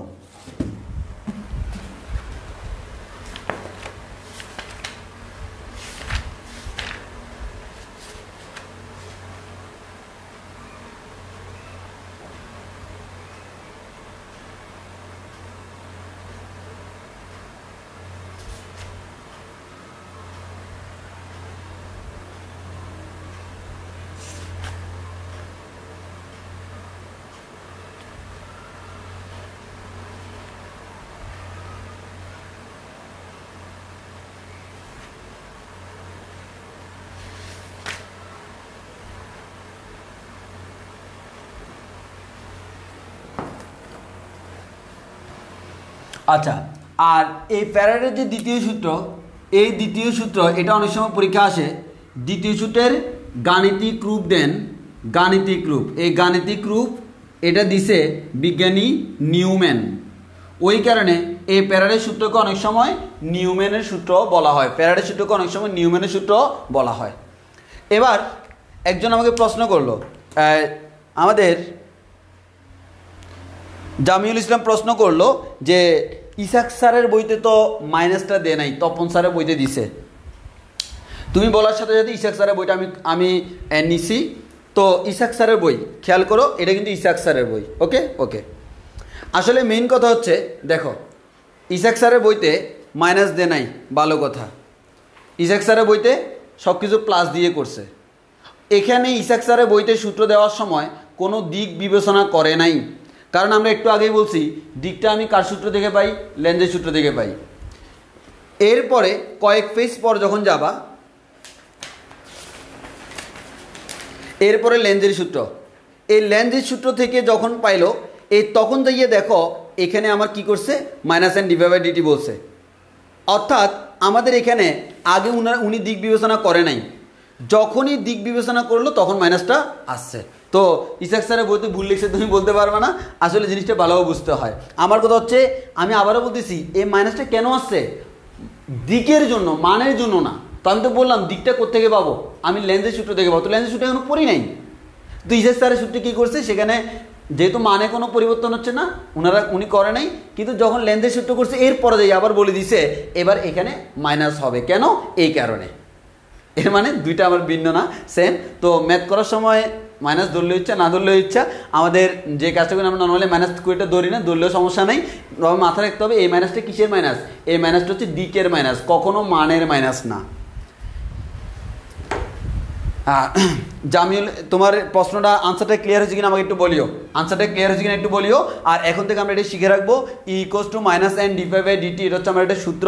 ই হচ্ছে তড়িৎচালের শক্তি, ডিপাই হচ্ছে ফ্লাক্সের পরিবর্তন। ফ্লাক্সের পরিবর্তন বের করার সময় কিন্তু পরেরটা মাইনাস আগেরটা, পরের ফ্লাক্স মাইনাস আগের প্লাস, এভাবে করতে হবে। ওকে, আশা করি বুঝতে পারছি, আশা করি বুঝতে পারছি। আমার এখানে আমার কাছে মোটামুটি অনেকগুলো বই আছে। তো ইসাক স্যারের বই আমার এখানে আছে, ওই আমি যেটা দেখাচ্ছিলাম লেটেস্ট এডিশন, তো ওইখান থেকে দেখাই দিলাম, সমস্যা নেই। আমার কথা হচ্ছে কনসেপ্ট তোমার ক্লিয়ার থাকলে কোনো জায়গায় ঝামেলা হবে না, সব জায়গায় সেম, খালি বুঝে শুনে পড়তে হয়।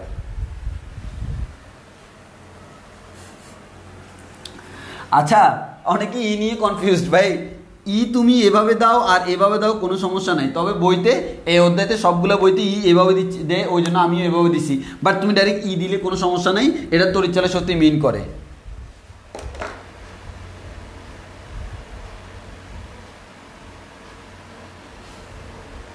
এই জামিউল ইসলাম, তোমার আনসার পাইছো কিনা বলিও, যে মাইনাসটা কেন?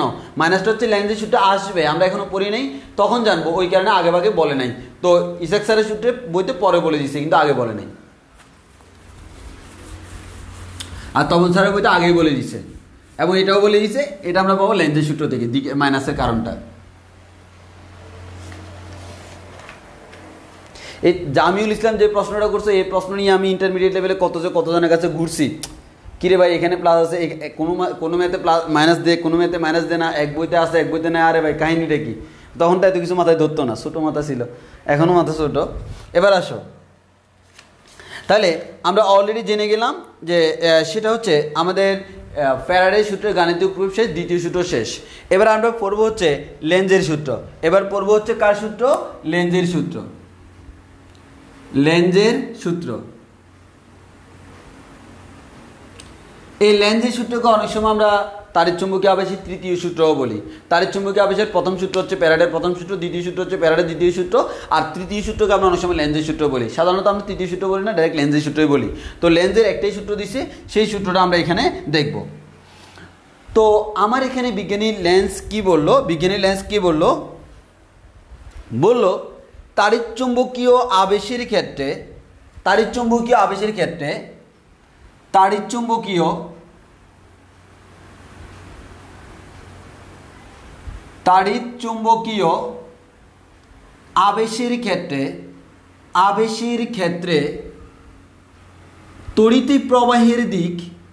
তড়িৎ প্রবাহের দিক এমন হয় যে সে মূল কারণকেই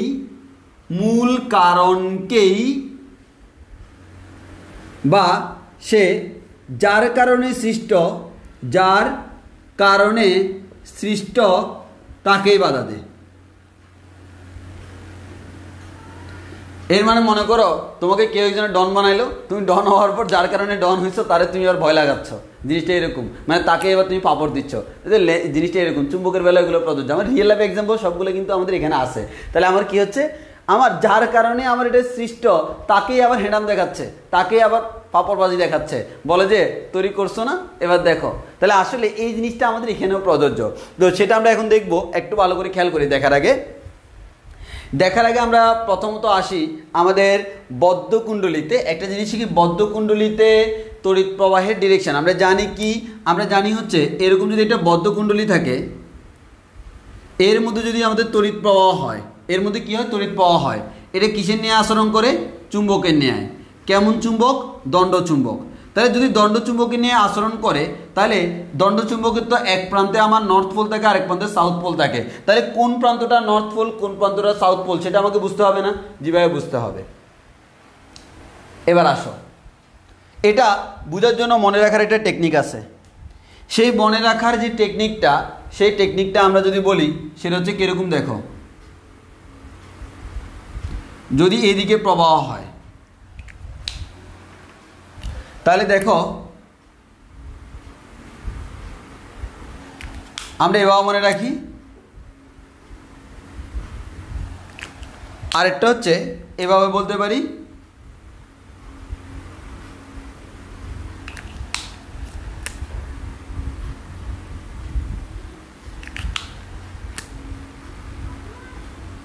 মনে রাখার সুবিধার্থে। জিনিসটা কেমন দেখো, জিনিসটা একটু ভালোভাবে বুঝতে হবে।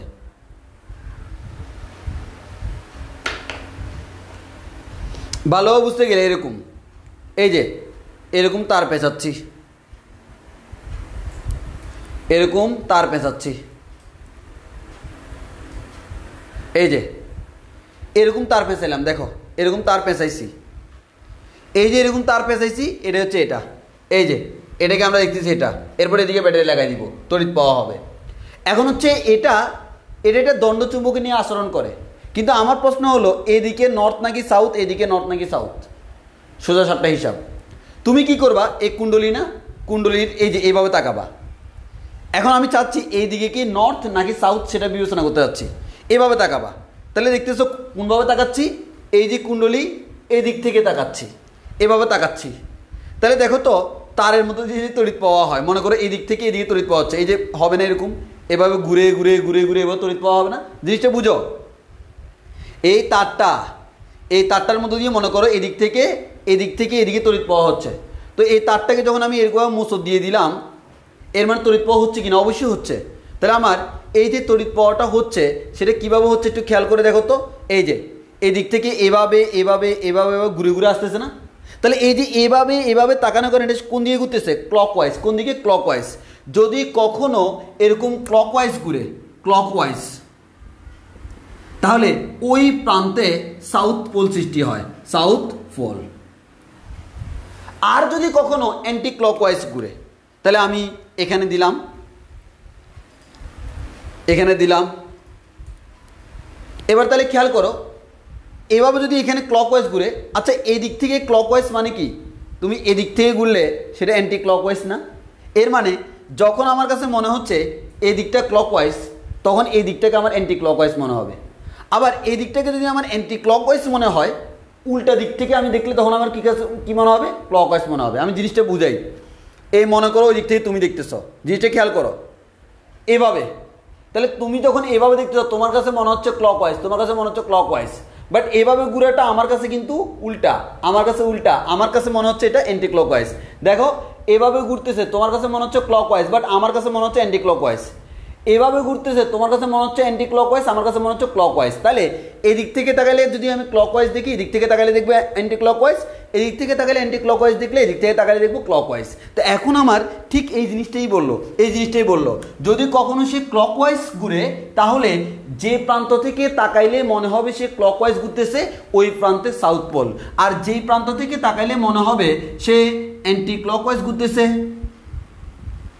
ক্লকওয়াইজ ঘুরতেছে, ওই প্রান্তটাকে আমরা বলি নর্থ পোল। ওই প্রান্তটাকে কি বলি? North pole. এটা আমরা বুঝছি কিনা?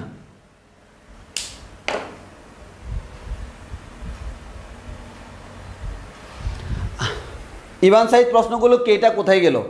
সব কিছু যদি আমি এসআই একক ব্যবহার করি, কে এর মানটা আমাদের 1 হয়। এর মানে এখানে ডেফিনেশনটা এমনভাবে দেওয়া হয় যাতে করে কে এর মানটা 1 হয়, কে এর মানটা 1। ওকে, এবার আসো একটুকু আমরা বুঝছি কিনা, একটুকু আমরা বুঝছি কিনা। তাহলে আমরা দেখতেছি কি, এরকম যদি কোনো একটা কুণ্ডলীর মধ্যে মনে করে এখানে ব্যাটারি লাগাই দিলাম, তাহলে কোন দিকে, কোন প্রান্তে সাউথ, কোন প্রান্তে নর্থ, সেটা ডিপেন্ড করবে কার উপর? আমি তাকাবো এই দিক থেকে তাকাইলে, এই দিক থেকে তাকাইলে। যদি তাকাইলে, যে দিক থেকে তাকাইলে ক্লকওয়াইজ দেখবো ওই দিকটা হচ্ছে সাউথ পোল, আর যে দিক থেকে তাকাইলে অ্যান্টি ক্লকওয়াইজ দেখবো সেই প্রান্তটা হচ্ছে নর্থ পোল। এটা আমরা বুঝছি কিনা বলো, এটা আমরা বুঝছি কিনা বলো। এটা আমরা বুঝছি কিনা বলো, এতটুকু বুঝছো কিনা আগে আমাকে এটা ক্লিয়ার করো। এই যে সাউথ পোল নর্থ পোল, এটা তোমরা 9-10 পড়ে আসছো, যেটা আমি একটু মনে করাই দিলাম, একটু বুঝছি কিনা বলো, মনে থাকবে কিনা আমার? এটা হচ্ছে মনে রাখার টেকনিক। এই যে এস আঁকলে এটা দেখতে মনে হয় এই যে ক্লক ওয়াইজ, আর এনটা এমনভাবে আঁকবো এটা নর্থ, আমাদের এই যে আমাদের এটা এনটা এমনভাবে আঁকবো সেটা অ্যান্টি ক্লক ওয়াইজ, সেটা হচ্ছে নর্থ পোল। একটু ক্লিয়ার কিনা? একটু ক্লিয়ার। দেন আমরা একটু সামনে দিয়ে প্রসিড করি। এবার আসলে লেন্সের সূত্রটা আমরা দেখব, যে আমরা এখানে ক্লকওয়াইজ অ্যান্টি ক্লকওয়াইজের ব্যাখ্যা দিলাম, এবার আমরা বলবো লেন্সের সূত্র। লেন্সের সূত্রে কি হয় দেখো, লেন্সের সূত্র হচ্ছে, একটু ভালো করে খেয়াল করো,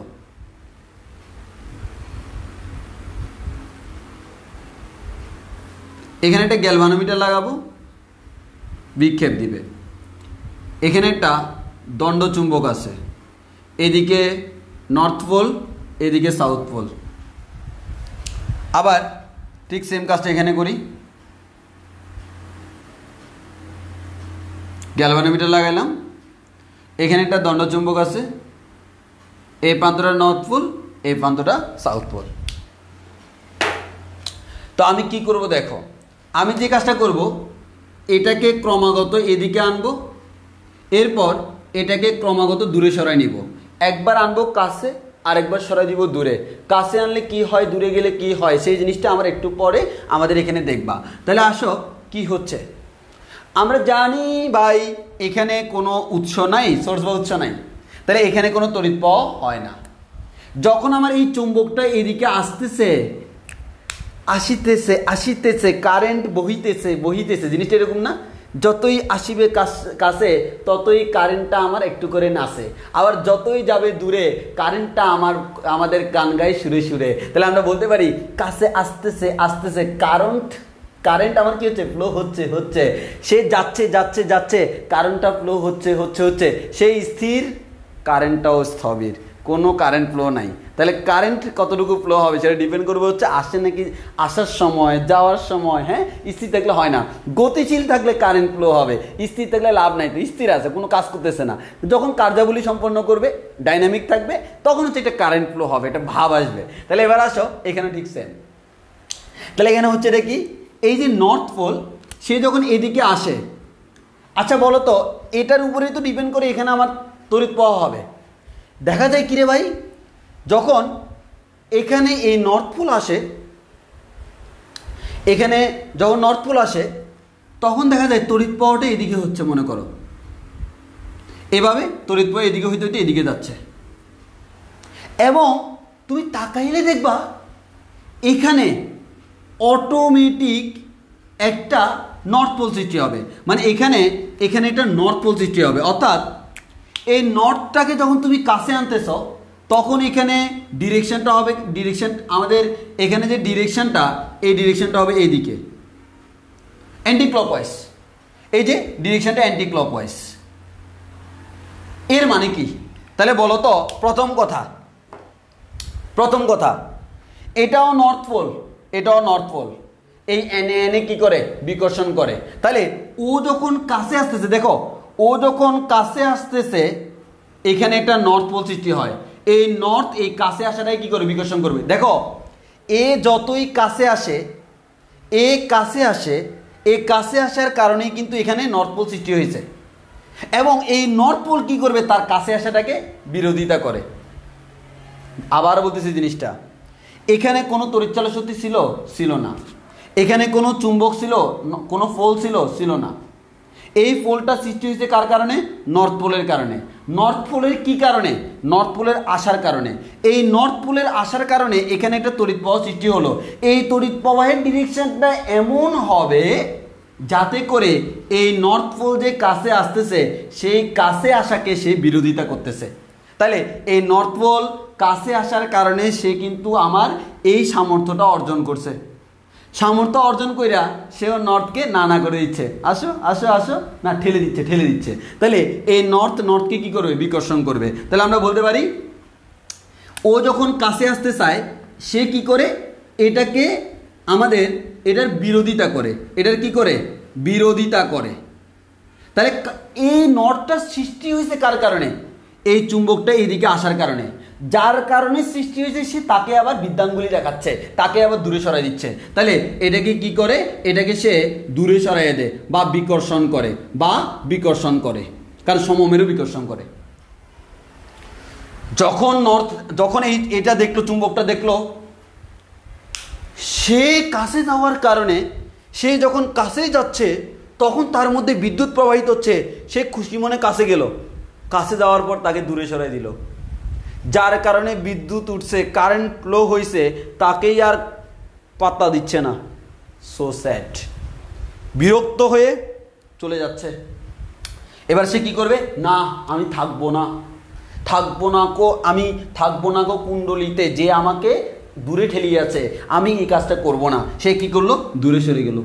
ওমা, এবার দেখো, আমরা জানি কাছে আসতেছে মানে আপেক্ষিক গতি আছে, তড়িৎ চলাচলে আবিষ্ট হয়েছে, দূরে সরে যাচ্ছে, তাও কিন্তু এবার আবার আপেক্ষিক গতি সৃষ্টি হয়েছে, আপেক্ষিক গতিটা তড়িৎ প্রবাহ হবে।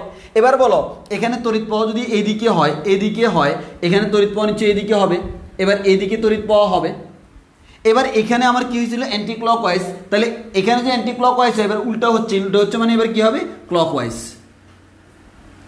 আর ক্লকওয়াইজ হচ্ছে মানে কি? South pole.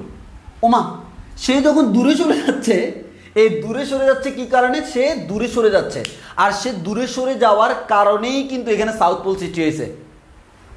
এবার পিছন থেকে ডাকতেছে, আসো আসো আসো, কারণ সাউথ নর্থকে কি করে? আকর্ষণ করে। কি করে? আকর্ষণ করে। তাহলে দেখো, এর মানে সে বিরোধিতা করলো। কি করলো? বিরোধিতা। সে দূরে সরে যাইতে চাইছিল, তাকে দূরে সরতে দিচ্ছে না, কাছে টানতেছে। আবার সে কাছে আসলো, আসতে দিচ্ছে না, দূরে ঠেলে দিচ্ছে। মানে দূরে গেলে বলে যে আসো আসো আসো আসো, আর কাছে আসলে বলে যে যাও যাও যাও যাও। এর মানে কাছে আসলে দে না, দূরে যেতেও দে না। তাহলে আলটিমেটলি জিনিসটা হয় কি?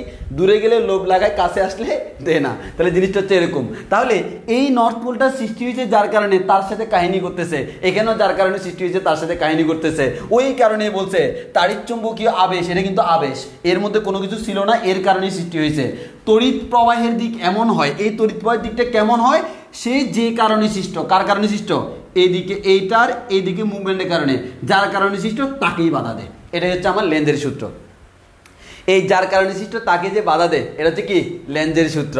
এই যে লেন্জের সূত্রে যে আমার বিরোধিতা করে, দেখতেছ, কারণটাকে বাধা দিচ্ছে না। এর মানে এখানে ওই কারণে, এখানে এই বাধার কারণে এখানে একটা আমার কি আসে? সবসময় যে বিরোধিতা করে, এটার কারণে একটি ঋণাত্মক চিহ্ন আসে। ওই যে প্লাক্সের আমাদের ফ্যারাডের সূত্রে আমরা যে ঋণাত্মক চিহ্ন দেখছিলাম, সেটা হচ্ছে এই কারণে হয়। তাহলে এই জিনিসটা বুঝছো কি না?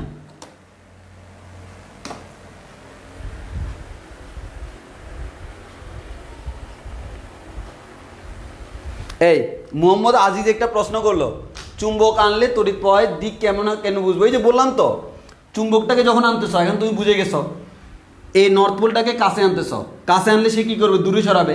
তাহলে দূরে সরানোর জন্য নর্থকে কে দূরে সরাবে? North pole. তাহলে এখানে এমনভাবে ডিরেকশনটা দিবা যাতে করে এদিকে নর্থ পোল হয়। নর্থ পোল মানে কি? অ্যান্টি ক্লকওয়াইজ ঘুরবে। আবার সে চলে যাচ্ছে, এই নর্থ পোল চলে যাচ্ছে, তাকে টেনে রাখতে হবে, বিরোধিতা করবে। এই টেনে রাখার জন্য কি পোল লাগবে? সাউথ পোল লাগবে। আর সাউথ পোলের জন্য তাকে ক্লকওয়াইজ ঘুরতে হবে। এই ক্লকওয়াইজ মানে কিন্তু আমরা এখানে কোনো ক্লকওয়াইজ অ্যান্টি ক্লকওয়াইজ নেই। যত ক্লকওয়াইজ অ্যান্টি ক্লকওয়াইজ, এই যে এটা এখানে, এই যে এখানে এই তারের মধ্যে ক্লকওয়াইজ, এই যে এখানে কোথায় কি হচ্ছে আমার দেখতো না, আমি দেখবো এই যে এখানে ক্লকওয়াইজ নাকি অ্যান্টি ক্লকওয়াইজ, মানে যখন ঘুরতেছে এই কুণ্ডলীর মধ্যে ক্লকওয়াইজ নাকি অ্যান্টি ক্লকওয়াইজ, সেটা আমাকে দেখতে হবে।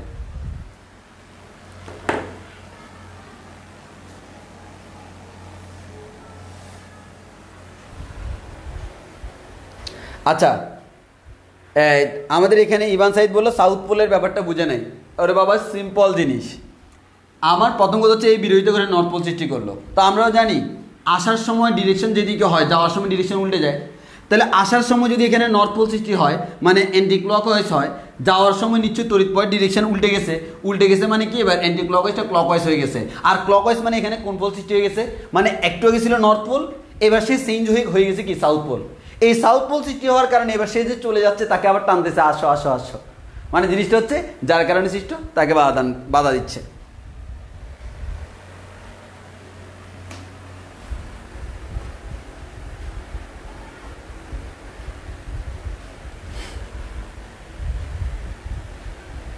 আচ্ছা,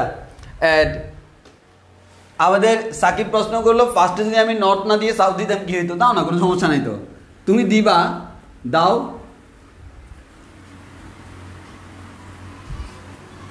আমি এখানে সাউথ দিলাম, এদিকে নর্থ দিলাম। এই সাউথ যখন আসতেছে তড়িৎ প্রবাহ এমনভাবে হবে, তড়িৎ প্রবাহ কেমনভাবে হবে সেটা কিন্তু এটার উপর ডিপেন্ড করে। এমনভাবে হবে যাতে করে এই সাউথটা যেহেতু আসতেছে তার আশাটাকে প্রতিহত করবে। এই সাউথ পোল কাছে আসতেছে, এর মধ্যে তাকে দূরে সরাই দিতে হবে। এই দূরে সরানোর জন্য কী করা লাগে? বিকর্ষণ। বিকর্ষণের জন্য এখানে সাউথ লাগবে, আর সাউথ লাগলে তখন হচ্ছে দেখা গেছে আমার এই যে সাউথের জন্য আমার কি হবে? আমার ক্লকওয়াইজ হবে। তখন এখানে তড়িৎ প্রবাহটা কী হবে? তড়িৎ প্রবাহটা ক্লকওয়াইজ হবে। এর মানে তখন ক্লকওয়াইজ তড়িৎ প্রবাহ হবে, তখন ক্লকওয়াইজ হবে, তখন ক্লকওয়াইজ হবে, তখন এটা হয়ে যাবে কি? ক্লকওয়াইজ, ক্লকওয়াইজ তড়িৎ প্রবাহ হবে। এবার এই সাউথকে এই সাউথটা বিকর্ষণ করে। এরপর এখানে যখন সাউথ, এখানে যখন নর্থ, এই সাউথটা চলে যাচ্ছে, এই যে চলে যাচ্ছে তাকে আটকাইতে হবে, বিরোধিতা করতে হবে না, আটকাইতে হবে। মানে এদের ফিনিক বেশি, আমার যে যে কিছু করতে চায় তারে আবার এই যে বিরোধিতা করে, কাছে আসলে তারাই দে, দূরে গেলে টাইনা নেয়। তাহলে সে যখন চলে যাচ্ছে, এই সাউথটা চলে যাচ্ছে, তার টার্গেট কি? এদের ফিনিক বেশি, তো এটা আটকায় রাখবে। তো আটকায় রাখতে হলে কী করতে হবে? আটকায় রাখতে হলে সাউথকে আটকানোর জন্য নর্থ লাগবে, আকর্ষণ করতে হবে। এই আকর্ষণ করার জন্য এখানে কি লাগবে? নর্থ। এর মানে অ্যান্টি ক্লকওয়াইজ। তাহলে আমরা বলবো এখানে অ্যান্টি ক্লকওয়াইজ, এই যে অ্যান্টি ক্লকওয়াইজ, একটা অ্যান্টি ক্লকওয়াইজ একটা তড়িৎ প্রবাহ সৃষ্টি হয়, যার কারণে সে আবার আকর্ষণ করে। এর মানে বুঝতেই তো পারতেছ, কোনো সমস্যা নেই। কোন পোল সেটা কোনো ফ্যাক্ট না। আমার কথা হচ্ছে এখানে যখন সাউথ পোল কাছে আসার সময় সাউথ পোল সৃষ্টি হবে, নর্থ পোল কাছে আসার সময় নর্থ পোল সৃষ্টি হবে। সাউথ পোল দূরে যাওয়ার সময় নর্থ পোল সৃষ্টি হবে আকর্ষণের জন্য, আর নর্থ পোল দূরে সরে যাওয়ার সময় সাউথ পোল সৃষ্টি হবে আকর্ষণের জন্য। এটাই হচ্ছে আমার বেসিক নিয়ম। তাহলে কারণটাকে বাধা দান করে। সাকিব বুঝছো কিনা বলো? সাকিবের প্রশ্নটা করছিলা, বুঝছো কিনা?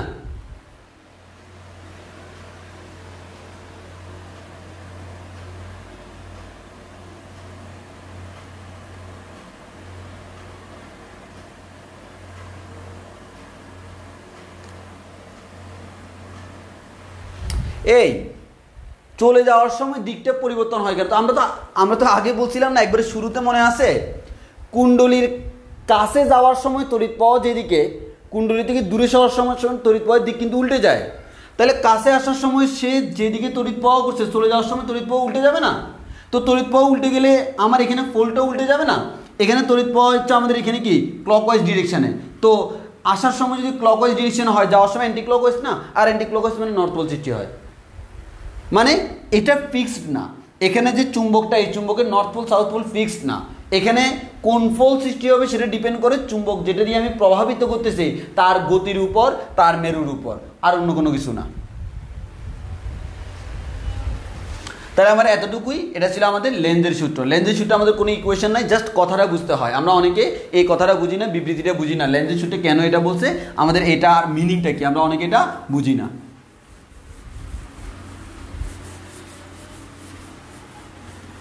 এবার আসো, আরেকটা হচ্ছে লেন্জের সূত্র এবং শক্তির নিত্যতা। অনেকের কাছে মনে হয় লেন্জের সূত্রের ক্ষেত্রে আমাদের এখানে এটা শক্তির নিত্যতা মেনে চলে না। তো আমরা বলবো হচ্ছে আমাদের লেন্জের সূত্র অবশ্যই শক্তির নিত্যতা মেনে চলে। তো লেন্জের সূত্র এবং শক্তির নিত্যতা নামে একটা আর্টিকেল আছে ছোট্ট, সেটা তোমরা পড়ে নেবে, নিজেরা রিডিং করলে বুঝবা। আর লেন্জের সূত্র অবশ্যই শক্তির নিত্যতা মেনে চলে, এটা অনেক সময় অনুধাবনমূলক প্রশ্নের মধ্যে ব্যাখ্যা করতে বলে, এটা নিজেরা পড়ে নিবা। এবার আসি আমরা আরও দুটো জিনিস পড়বো।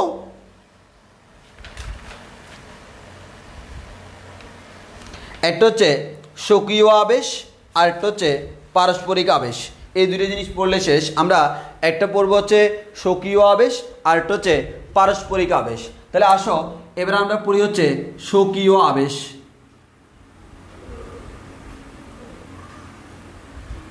তো স্বকীয় মানে কি? নিজের। এই স্বকীয় আবেশ যেটা, এটার কি কেমন হয় দেখো। এখানে একটা ব্যাটারি লাগাইলাম, এখানে একটা আমার কুণ্ডলী আছে। তাহলে একটু খেয়াল করো, এখানে সুইচ দিলাম। আসলে ভালো করে খেয়াল করো। আচ্ছা, তোমার কি মনে হয় এখানে একটু ভালো করে খেয়াল করো, এটা মেইন ইম্পর্টেন্ট জিনিস, একটু খেয়াল করো। আমার এই যে এখানে একটা ব্যাটারি আছে, আমি সুইচ দিলাম। আচ্ছা, সুইচ দেওয়ার পর তাহলে আচ্ছা বলো তো, এখানে সুইচ যদি না দিই মানে বর্তনী বন্ধ, বর্তনী বন্ধ, এই বর্তনী বন্ধ হলে প্লাক্স কত? বর্তনী বন্ধ হলে কত? প্লাক্স 0 না? কারণ আমাদের প্লাক্স সৃষ্টি হবে কখন? যখন এখানে তড়িৎ প্রবাহ হবে, কারণ তারের মধ্যে দিয়ে তড়িৎ প্রবাহ হলে সেটা চারদিকে একটা চুম্বকের সৃষ্টি হয়, সেটা হচ্ছে চুম্বক প্লাক্স। তো এখন কথা হচ্ছে বর্তনী বন্ধ মানে তড়িৎ প্রবাহ হচ্ছে না। তাহলে আমরা বলতে পারি, এভাবে বলতে পারি, বর্তনী বন্ধ মানে তড়িৎ প্রবাহ শূন্য, আর তড়িৎ প্রবাহ শূন্য মানে প্লাক্সের মানও শূন্য। এবার বর্তনী আমাদের বর্তনী বন্ধ মানে হচ্ছে আমাদের, আচ্ছা বর্তনী বন্ধ না, বর্তনী হচ্ছে খোলা, বর্তনী খোলা, বর্তনী খোলা মানে এই সুইচটা খোলা, খোলা মানে তো বুঝছো, আমাদের এখানে সুইচটা খোলা মানে আমাদের সার্কিটটা আমাদের এই যে খোলা আছে, মানে এখানে কোনো প্রবাহ হচ্ছে না। এবার বর্তনী বন্ধ, এর মানে বুঝছো তো, বন্ধ মানে হচ্ছে এটা ক্লোজ হয়ে গেছে, এই যে লেগে গেছে, সুইচটা বন্ধ হয়ে গেছে, তখন হচ্ছে তড়িৎ প্রবাহ আই, ওই মুহূর্তে প্লাক্সের মানও পাই। তাহলে আমরা একটা কথা বলতে পারি, তুমি যখন সুইচ দিলা, তাহলে দেখো খেয়াল করো, সুইচ দিলে আমরা কি বলতে পারি? তড়িৎ প্রবাহ কি হয়? প্রবাহ 0 থেকে আই হয়ে যায়। তাহলে সুইচ দিলে প্লাক্স কি হয়? প্লাক্সও 0 থেকে পাই হয়ে যায়। আবার সুইচ অফ করলে প্রবাহ কি হয়? তড়িৎ প্রবাহ যা ছিল তার থেকে ডিরেক্টলি 0 হয়ে গেল। আবার সুইচ অফ করলে প্লাক্স কি হয়? প্লাক্স যা ছিল তার থেকে 0 হয়ে গেল। আর নর্মালি যখন প্রবাহ চলে তখন প্রবাহ আই ফিক্সড, যার কারণে ফ্লাক্স পাই সেটাও ফিক্সড। কথাটা ভালোভাবে বোঝার ট্রাই করো। আমি বললাম সুইচ যখন দিলাম, এক কথায় বর্তনীতে যখন তড়িৎ প্রবাহ হচ্ছে না, মানে বর্তনীতে তড়িৎ প্রবাহ হচ্ছে না, এর মানে এখানে কোনো প্লাক্স জেনারেট হচ্ছে না। বর্তনীতে যখন তড়িৎ প্রবাহ থাকবে প্লাক্স জেনারেট করবে। তো আমার এখানে সুইচ যখন দিলাম, এর মানে কি এতক্ষণ কোনো তড়িৎ প্রবাহ ছিল না, হঠাৎ করে তড়িৎ প্রবাহ আসলো, তাহলে তড়িৎ প্রবাহটা 0 থেকে আইয়ে গেল। এতক্ষণ প্লাক্স ছিল না, এখন প্লাক্স আসলো, প্লাক্স 0 থেকে পাইতে গেল। এই কাজটা হওয়ার জন্য সময়টা যদিও খুবই ক্ষুদ্র লাগে, তাও তো ছোট্ট একটা সময় লাগে, একেবারে ক্ষুদ্রাতি ক্ষুদ্র একটা সময় লাগে। এই যে এখানে যে আমাদের প্রবাহের পরিবর্তন সেটাকে আমরা বলি ডিআই, এখানে যে প্লাক্সের পরিবর্তন সেটাকে বলি ডি ফাই, আর যে সময়টা লাগে সেটাকে বলি ডিটি সময়। তাহলে আমরা দেখতেছি কি, আমাদের কোনো একটা বর্তনীতে যখন নির্দিষ্ট পরিমাণ তড়িৎ প্রবাহিত হয়, নির্দিষ্ট পরিমাণ তড়িৎ প্রবাহ হয় মানে কি নির্দিষ্ট পরিমাণ প্লাক্সই জেনারেট করতেছে, তাহলে প্লাক্সের কোনো পরিবর্তন হচ্ছে না। তাহলে যখন বর্তনীতে অটোমেটিক আমার সিগন্যাল আছে, নির্দিষ্ট পরিমাণ তড়িৎ প্রবাহ হচ্ছে, নির্দিষ্ট পরিমাণ প্লাক্স, এর মানে প্লাক্সের কোনো পরিবর্তন নাই। তাহলে প্লাক্সের কোনো পরিবর্তন নাই, এর মানে ডেল্টা পাই ইকুয়ালস টু 0, এর মানে কোনো তড়িৎ চালক শক্তি জেনারেট সে করবে না। বাট যখন সুইচ দিচ্ছি, খেয়াল করো, সুইচ যখন প্রেস করলাম ওই মুহূর্তে হঠাৎ করে অল্প সময়ে প্লাক্সের পরিবর্তন হয়েছে না, এর মানে ওই টাইমে দেখা যাবে কিছু পরিমাণ তড়িৎ চালক শক্তি আবিষ্ট হয়। আবার সুইচ যখন অফ করলাম তখনও কিন্তু কি হালকা পরিমাণ আমাদের সর্বোচ্চ থেকে 0 হয়ে গেল, তখনও কিন্তু তড়িৎ চালক শক্তির পরিবর্তন হয়, আমাদের প্লাক্সের পরিবর্তন হয়, তড়িৎ চালক শক্তি আবিষ্ট করে। তবে এখানে আমার যেদিকে এখানে প্লাক্স বাড়ে এখানে প্লাক্স কমে, দুইটার ভিন্ন ডিরেকশন। বাট আমার কথা হচ্ছে এখানে কিন্তু আলাদা কোনো বাইরের কোনো বর্তনী নেই, সে নিজে। তাহলে এই একটা বর্তনী সে নিজে সুইচ দেওয়ার সময়, ওই বর্তনীর মধ্যে সুইচ দেওয়ার সময় সে ওই বর্তনীর মধ্যেই একটা কি করে তড়িৎ চালক শক্তি জেনারেট করে।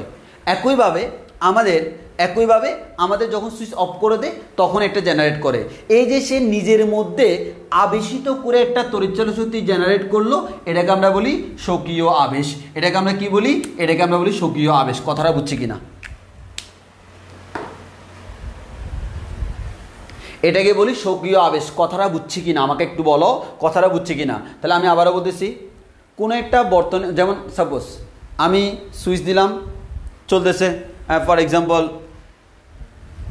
এই যে মনে করো এই যে আমি ফ্ল্যাশ লাইট দিয়ে দেখাই, মনে করো সুইচ দিলাম জ্বলতেছে,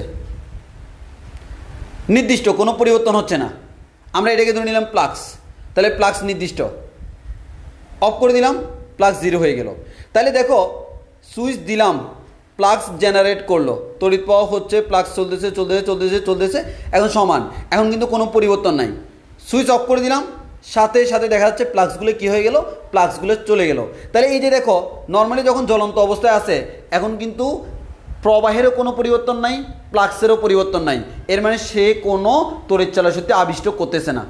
তাহলে সে তড়িৎচালক শক্তি আবিষ্ট করতেছে কখন, হঠাৎ করে যখন এটাকে অফ করে দিচ্ছি অথবা হঠাৎ করে যখন দিচ্ছি। এই অফ করে দেওয়া আর দেওয়ার সময় কি হচ্ছে, আমাদের এই অল্প সময়ে অল্প পরিমাণ প্লাক্সের পরিবর্তন হয়।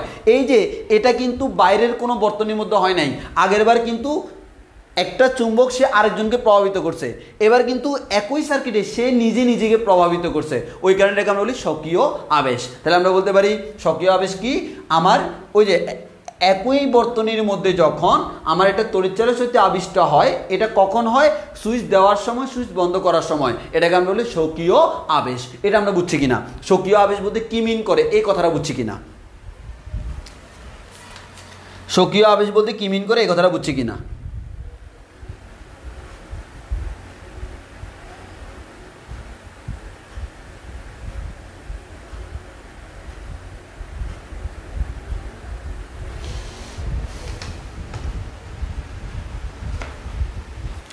স্বকীয় আবেশ বলতে কি মিন করে এটা আমরা বুঝছি কিনা,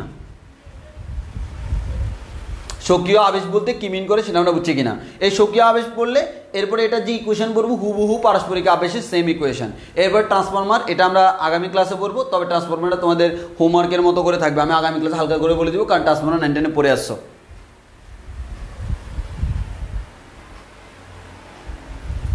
ওকে, তাহলে সে নিজে নিজের মধ্যে যেটা করলো সেটা হচ্ছে স্বকীয় আবেশ। এবার আসো আমরা স্বকীয় আবেশের জন্য আমরা তড়িৎচালক শক্তি বের করি।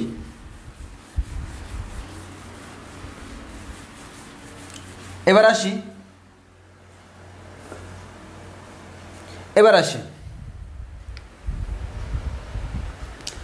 এখন আচ্ছা, কোনো একটা কুণ্ডলীর মধ্যে তড়িৎ প্রবাহ যত বেশি হবে প্লাক্স তত বেশি জেনারেট করবে না, এর মানে আমরা বলতে পারি প্লাক্সের পরিমাণ, এই প্লাক্স ইজ প্রপোর্শনাল সবসময় কত, আমাদের আই। এর মানে আমার প্লাক্স কতটুকু পাবো সেটা ডিপেন্ড করবে কার উপর, তড়িৎ প্রবাহের উপর। তড়িৎ প্রবাহ যত বেশি প্লাক্সও তত বেশি। তাহলে আমরা এই যে প্লাক্সটা পাচ্ছি এখান থেকে ফাই ইকুয়ালস টু আমরা বলবো কি, একটা কনস্ট্যান্ট কে ইন্টু আই। এই ফাই ইকুয়ালস টু আমরা এটাকে বলবো এল আই। এই যে এলটা হচ্ছে একটা সমানুপাতিক ধ্রুবক এবং এটাকে বলা হয় স্বকীয় আবেশ গুণাঙ্ক। এটাকে কি বলা হয়, স্বকীয় আবেশ গুণাঙ্ক, এটাকে বলা হয় স্বকীয় আবেশ গুণাঙ্ক। তাহলে ফাই ইকুয়ালস টু আমরা কি পাইলাম, এল আই পাইলাম। এটা হচ্ছে আমার একটা সূত্র। তাহলে আমার এটা হচ্ছে কি সূত্র, কয়টা লুপের জন্য, একটা লুপের জন্য phi equals to L I পাইলাম। তাহলে ভালো কথা, তাহলে আমাদের প্লাক্স ফাই ইকুয়ালস টু কত, এল আই। তাহলে আমরা অনেক সময় যদি একটার জন্য আমার এল আই হলো, যদি এন সংখ্যক হয় তখন আমরা বলতে পারি N phi equals to L I. এটাও আমাদের অনেক সময় পরীক্ষায় ইউজ করা লাগতে পারে, N phi equals to L I আমরা অনেক সময় পরীক্ষা এটা ইউজ করতে পারি। তো আপাতত আমরা এটা ইউজ করতেছি না। তাহলে আমরা দেখি আমরা পড়তেছি কি, স্বকীয় আবেশ। আমরা এখানে ইকুয়েশনগুলো দেখি। তাহলে phi equals to L I একটা জিনিস জেনে গেলাম। তাহলে এখন আমরা আসি, আমরা ই ইকুয়ালস টু জানি minus N D phi divide by DT, minus N D phi divided by DT. এবার একটু খেয়াল করে দেখো, E equals to minus N D phi by DT, তো এনটা তো দিয়েছে এন সংখ্যক কুণ্ডলীর জন্য, তাহলে এখানে ফাই যেটা বসাবো সেটা কয়টার জন্য, অবশ্যই একটার জন্য, কারণ এন তো এখানে দিয়ে দিছি। পায়ের মানটা কত, এল আই। তাহলে আমরা বলতে পারি E equals to minus N D DT of, এখানে কি বলা যায়, এল আই বলা যায়, এল আই বলা যায়। তাহলে আমরা এখান থেকে বলতে পারবো, এখান থেকে আমরা যেটা বলতে পারবো ইকুয়ালস টু, এখান থেকে আমরা যেটা বলতে পারবো সেটা হচ্ছে ইকুয়ালস টু মাইনাস এন। এই এলটা আমার বের হয়ে যাবে। এলটা যদি বের হয় তাহলে আমরা এন এল আমরা বলতে পারবো D I divided by DT. তাহলে আমরা যে জিনিসটা বললাম equals to minus N L D I I divide by ডিটি। এর মানে একটা যখন, তাহলে আমরা বলতে পারি এন ইকুয়ালস টু 1 হলে, এন ইকুয়ালস টু 1 হলে তখন বলতে পারতেছি equals to minus L D I divided by DT. এখানে এলটাকে আমরা বলি কি, এলটাকে আমরা বলি তার স্বকীয় আবেশ গুণাঙ্ক। এলটাকে কি বলি? স্বকীয় আবেশ গুণাঙ্ক। এবং এই এল এর একক হচ্ছে হেনরি, এইচ ফর হেনরি। স্বকীয় আবেশ গুণাঙ্কের একক কি? হেনরি। এটা একটু আমাকে মাথায় রাখতে হবে, স্বকীয় আবেশ গুণাঙ্কের একক হচ্ছে হেনরি। তাহলে আমরা অলরেডি ইকুয়েশন পেয়ে গেছি। আমাকে যে জিনিসটা মাথায় রাখতে হবে সেটা হচ্ছে এটা, E equals to minus L D I divide by DT একটা কুণ্ডলীর জন্য। আর যদি কুণ্ডলী এন সংখ্যক হয় E equals to minus N L D I divide by DT, যেখানে ডিআই মান হচ্ছে প্রবাহের পরিবর্তন, তড়িৎ প্রবাহের পরিবর্তন। তাহলে এখান থেকে এভাবে করতে পারি। আর আরেকটা ফর্মুলা হচ্ছে phi equals to L I অথবা N phi equals to L I. এগুলো হচ্ছে স্বকীয় আবেশ গুণাঙ্কের জন্য রাশিমালা। এটা হচ্ছে কার জন্য? এটা হচ্ছে স্বকীয় আবেশ গুণাঙ্কের জন্য রাশিমালা। তাহলে একটু আশা করি বুঝছি।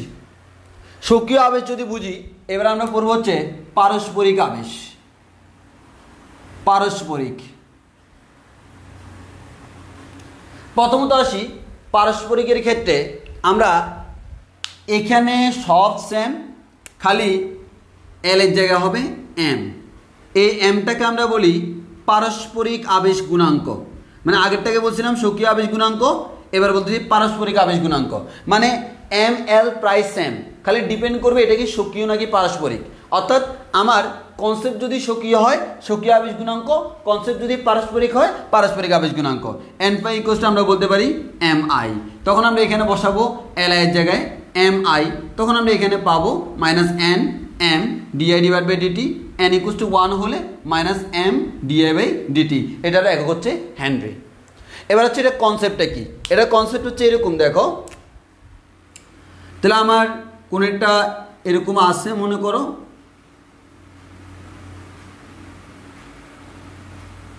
এরকম একটা কুণ্ডলী মনে করো আছে, তার পাশে আমি আরেকটা কুণ্ডলী রাখলাম, এই কুণ্ডলীর মধ্যে একটা গ্যালভানোমিটার রাখলাম।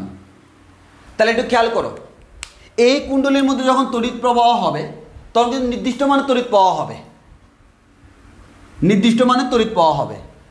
কিন্তু তাহলে নির্দিষ্ট মানে তড়িৎ প্রবাহ মানে কি? প্লাক্স সেম। তাহলে এটা কিন্তু নাড়াচড়া করতেছে না, দুইটা পাশাপাশি আছে। কিন্তু যখন সুইচ দিলাম, ভালো করে খেয়াল করো, যখন সুইচ দিলাম ওই মুহূর্তে এখানে একটা প্লাক্সের পরিবর্তন হয়েছে না? এই প্লাক্সের পরিবর্তন এটাকে আবেশিত করবে। এই যে এটা যেহেতু পাশাপাশি আছে, এই পরিবর্তনটা প্লাক্সের পরিবর্তন এখানে আবেশিত করবে। যখন দেখা যাবে এখানে একটা প্লাক্সের পরিবর্তন হলো, এখানে একটা কি দেখা যাবে? তড়িৎ প্রবাহ দেখা যাবে। আবার যখন তড়িৎ প্রবাহ চলতেছে, কোনো বিক্ষেপ নেই, হঠাৎ করে যখন সুইচ বন্ধ করে দিলাম তখন আবার দেখা যাবে, তবে গ্যালভানোমিটারের বিক্ষেপ উল্টা দিকে। এর মানে আগেরটাও সেম, বর্তমানটা সেম। পার্থক্য হচ্ছে কি, আগেরটা সুইচ দিলে সে নিজের মধ্যে প্লাক্স উৎপন্ন করে, আর এবার হচ্ছে এটার কারণে পাশেরটা যে করতেছে এটা হচ্ছে পারস্পরিক, মানে একজনের সাপেক্ষে আরেকজন, মিউচুয়াল বা পারস্পরিক। তাহলে আমরা বলতেছি এটা হচ্ছে পারস্পরিক আবেশ গুণাঙ্ক বা পারস্পরিক আবেশ। আর এখানে আমরা এই এমটাকে আমরা বলি পারস্পরিক আবেশ গুণাঙ্ক। তাহলে আমি আশা করি বুঝাইতে পারছি স্বকীয় আবেশ কি জিনিস আর পারস্পরিক আবেশ কি জিনিস।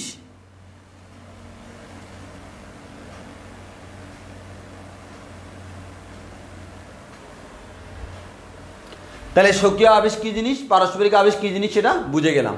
এবার লাস্ট একটা কথা, সেটা হচ্ছে আবেশহীন কুণ্ডলী। আবেশহীন কুণ্ডলী, আবেশহীন কুণ্ডলী। এই আবেশহীন কুণ্ডলী কি? দেখো, আমরা এরকম একটা পাত নিলাম, হ্যাঁ, মনে করে এরকম গোলাকার একটা পাত নিলাম। এখানে একটা পাত নিলাম। এবার কি করলাম, যদি একটা তারকে এরকম দিই,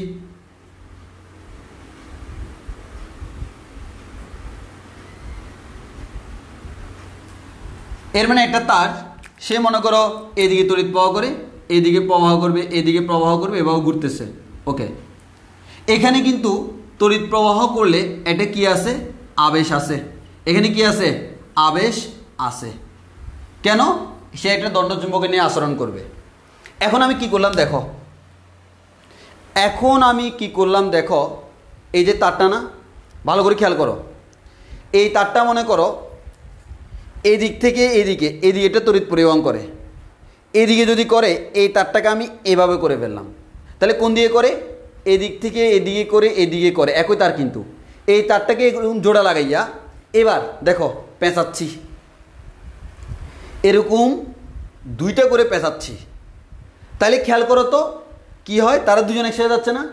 এখানে একটা জিনিস খেয়াল করে দেখো, এই তারটা যখন শোয়া ছিল এদিক থেকে এদিকে তড়িৎ প্রবাহ হচ্ছে, বাট যখন মাঝখান দিয়ে আমি করে ফেললাম তখন হচ্ছে এই দিক থেকে এদিকে তড়িৎ প্রবাহ হচ্ছে। তাহলে এই তার দুটিকে পাশাপাশি রাখলে দেখো তো, এদিকের তারে উপরের দিকে, এই দিকের তারে নিচের দিকে প্রবাহ হচ্ছে, সেম তার সেম সার্কিট, এর মানে সেম প্রবাহ, খালি পার্থক্য কোন জায়গায়, একটা উপরে আর একটা নিচে। তাহলে এটা একটা চুম্বক ক্ষেত্র সৃষ্টি করে, এটা একটা চুম্বক ক্ষেত্র সৃষ্টি করে, এটা চুম্বক ক্ষেত্র যেদিকে তৈরি করে এটা উল্টা দিকে তৈরি করে। তাহলে একটা তারকে যদি এরকম বাঁকায়া দিই তাহলে কি হবে, এই পাশাপাশি দুইটা জায়গায় চুম্বক ক্ষেত্র কি হয়ে যাবে, শূন্য হয়ে যাবে। এটাকে আমরা বলি আবেশহীন কুণ্ডলী। এখানে কোনো আবেশ থাকবে না, কারণ একজনের চুম্বকের ক্রিয়া আরেকজন নাখোশ করে দিছে দুইটা উল্টা দিকে। এটাকে আমরা বলি আবেশহীন কুণ্ডলী। এটাকে কি বলতেছি, আবেশহীন কুণ্ডলী। তাহলে আমরা এরকম বলতে পারি আবেশহীন কুণ্ডলী।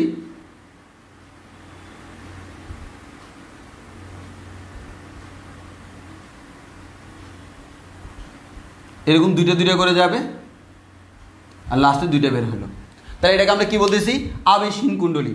তাহলে মনে করো এই যে এই তারটা দিয়ে এভাবে গেল, এভাবে গেল, এভাবে গেল, এভাবে গেল, এদিকে আসলো, এদিকে আসলো, এদিকে আসলো, বের হয়ে গেল। তাহলে এটাকে আমরা বলতেছি আবেশহীন কুণ্ডলী।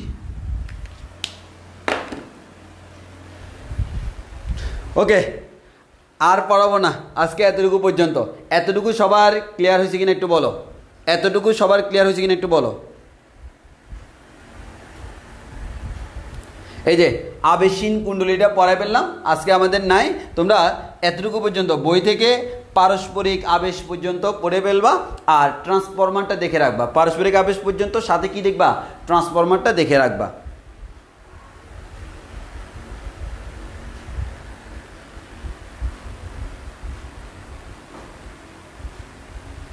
এই স্বকীয় আবেশ যেটা, সেটার মধ্যে বললাম এটা সার্কিট, তো সেখানে যখন সুইচ দেওয়ার আগে তো তড়িৎ প্রবাহ শূন্য, এর মানে প্লাক্সও শূন্য।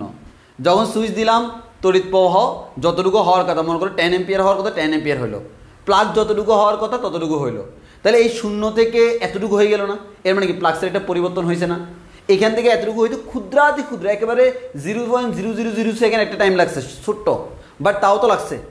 এই যে প্লাক্সের পরিবর্তন, এই প্লাক্সের পরিবর্তনের কারণে এখানে কি হয়, একটা আমাদের তড়িৎ চলাচল জেনারেট হয়। এটাকে আমরা বলি, এটাকে আমরা বলতে পারি হচ্ছে আমাদের স্বকীয় আবেশ। মানে সে নিজের সার্কিটের মধ্যে, সে কিন্তু বাইরের কাউকে প্রভাবিত করে না, সে নিজেকে প্রভাবিত করছে, ওই জন্য বলতে এটাকে স্বকীয় আবেশ। আর কারো কোনো প্রশ্ন থাকলে করতে পারো, না হয় আমাদের এখানেই শেষ।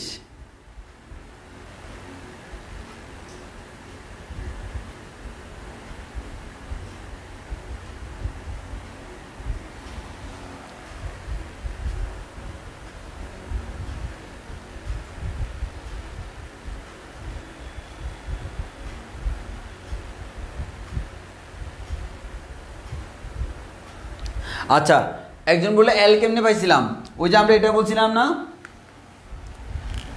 যত বেশি তড়িৎ প্রবাহ তত বেশি প্লাক্স। এর মানে প্লাক্স ডিপেন্ড করে কার উপর, তড়িৎ প্রবাহের উপর। প্লাক্স এবং তড়িৎ প্রবাহ পরস্পর সমানুপাতিক, যত বেশি প্লাক্স যত বেশি তড়িৎ প্রবাহ তত বেশি প্লাক্স।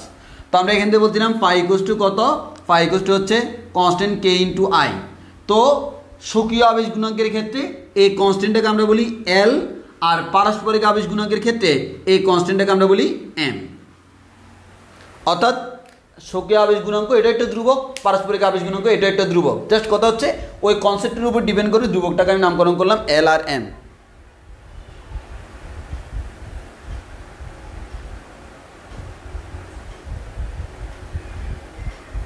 আর কারো কোনো প্রশ্ন?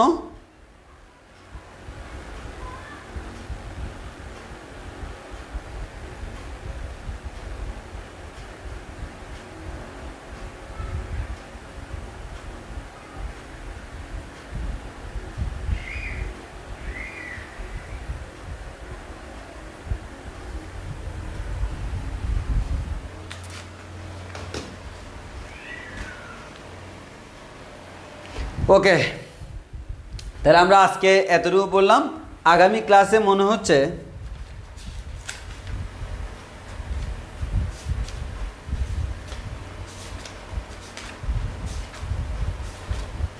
শেষ করে দেবো কিনা আগামী ক্লাস চিন্তা করতেছে। আগামী ক্লাস যদি 2 ঘন্টার একটা ক্লাস নিই ইনশাল্লাহ শেষ হয়ে যাবে, দেখা যাক। আর 2 ঘন্টা 2.5 ঘন্টা ক্লাস নিলে শেষ হয়ে যাবে, করে দেওয়া যায়। 2 ঘন্টা 2.5 ঘন্টা ক্লাস নিয়ে শেষ করে দেওয়া যায়, দেখা যাক। তো তাহলে আগামী ক্লাসে দেখা যাবে। আজকের ক্লাস এতটুকু পর্যন্ত। ধন্যবাদ সবাইকে। ঠিক আছে, আমরা নেক্সট ক্লাসে দেখা হবে। আল্লাহ হাফেজ, আসসালামু আলাইকুম।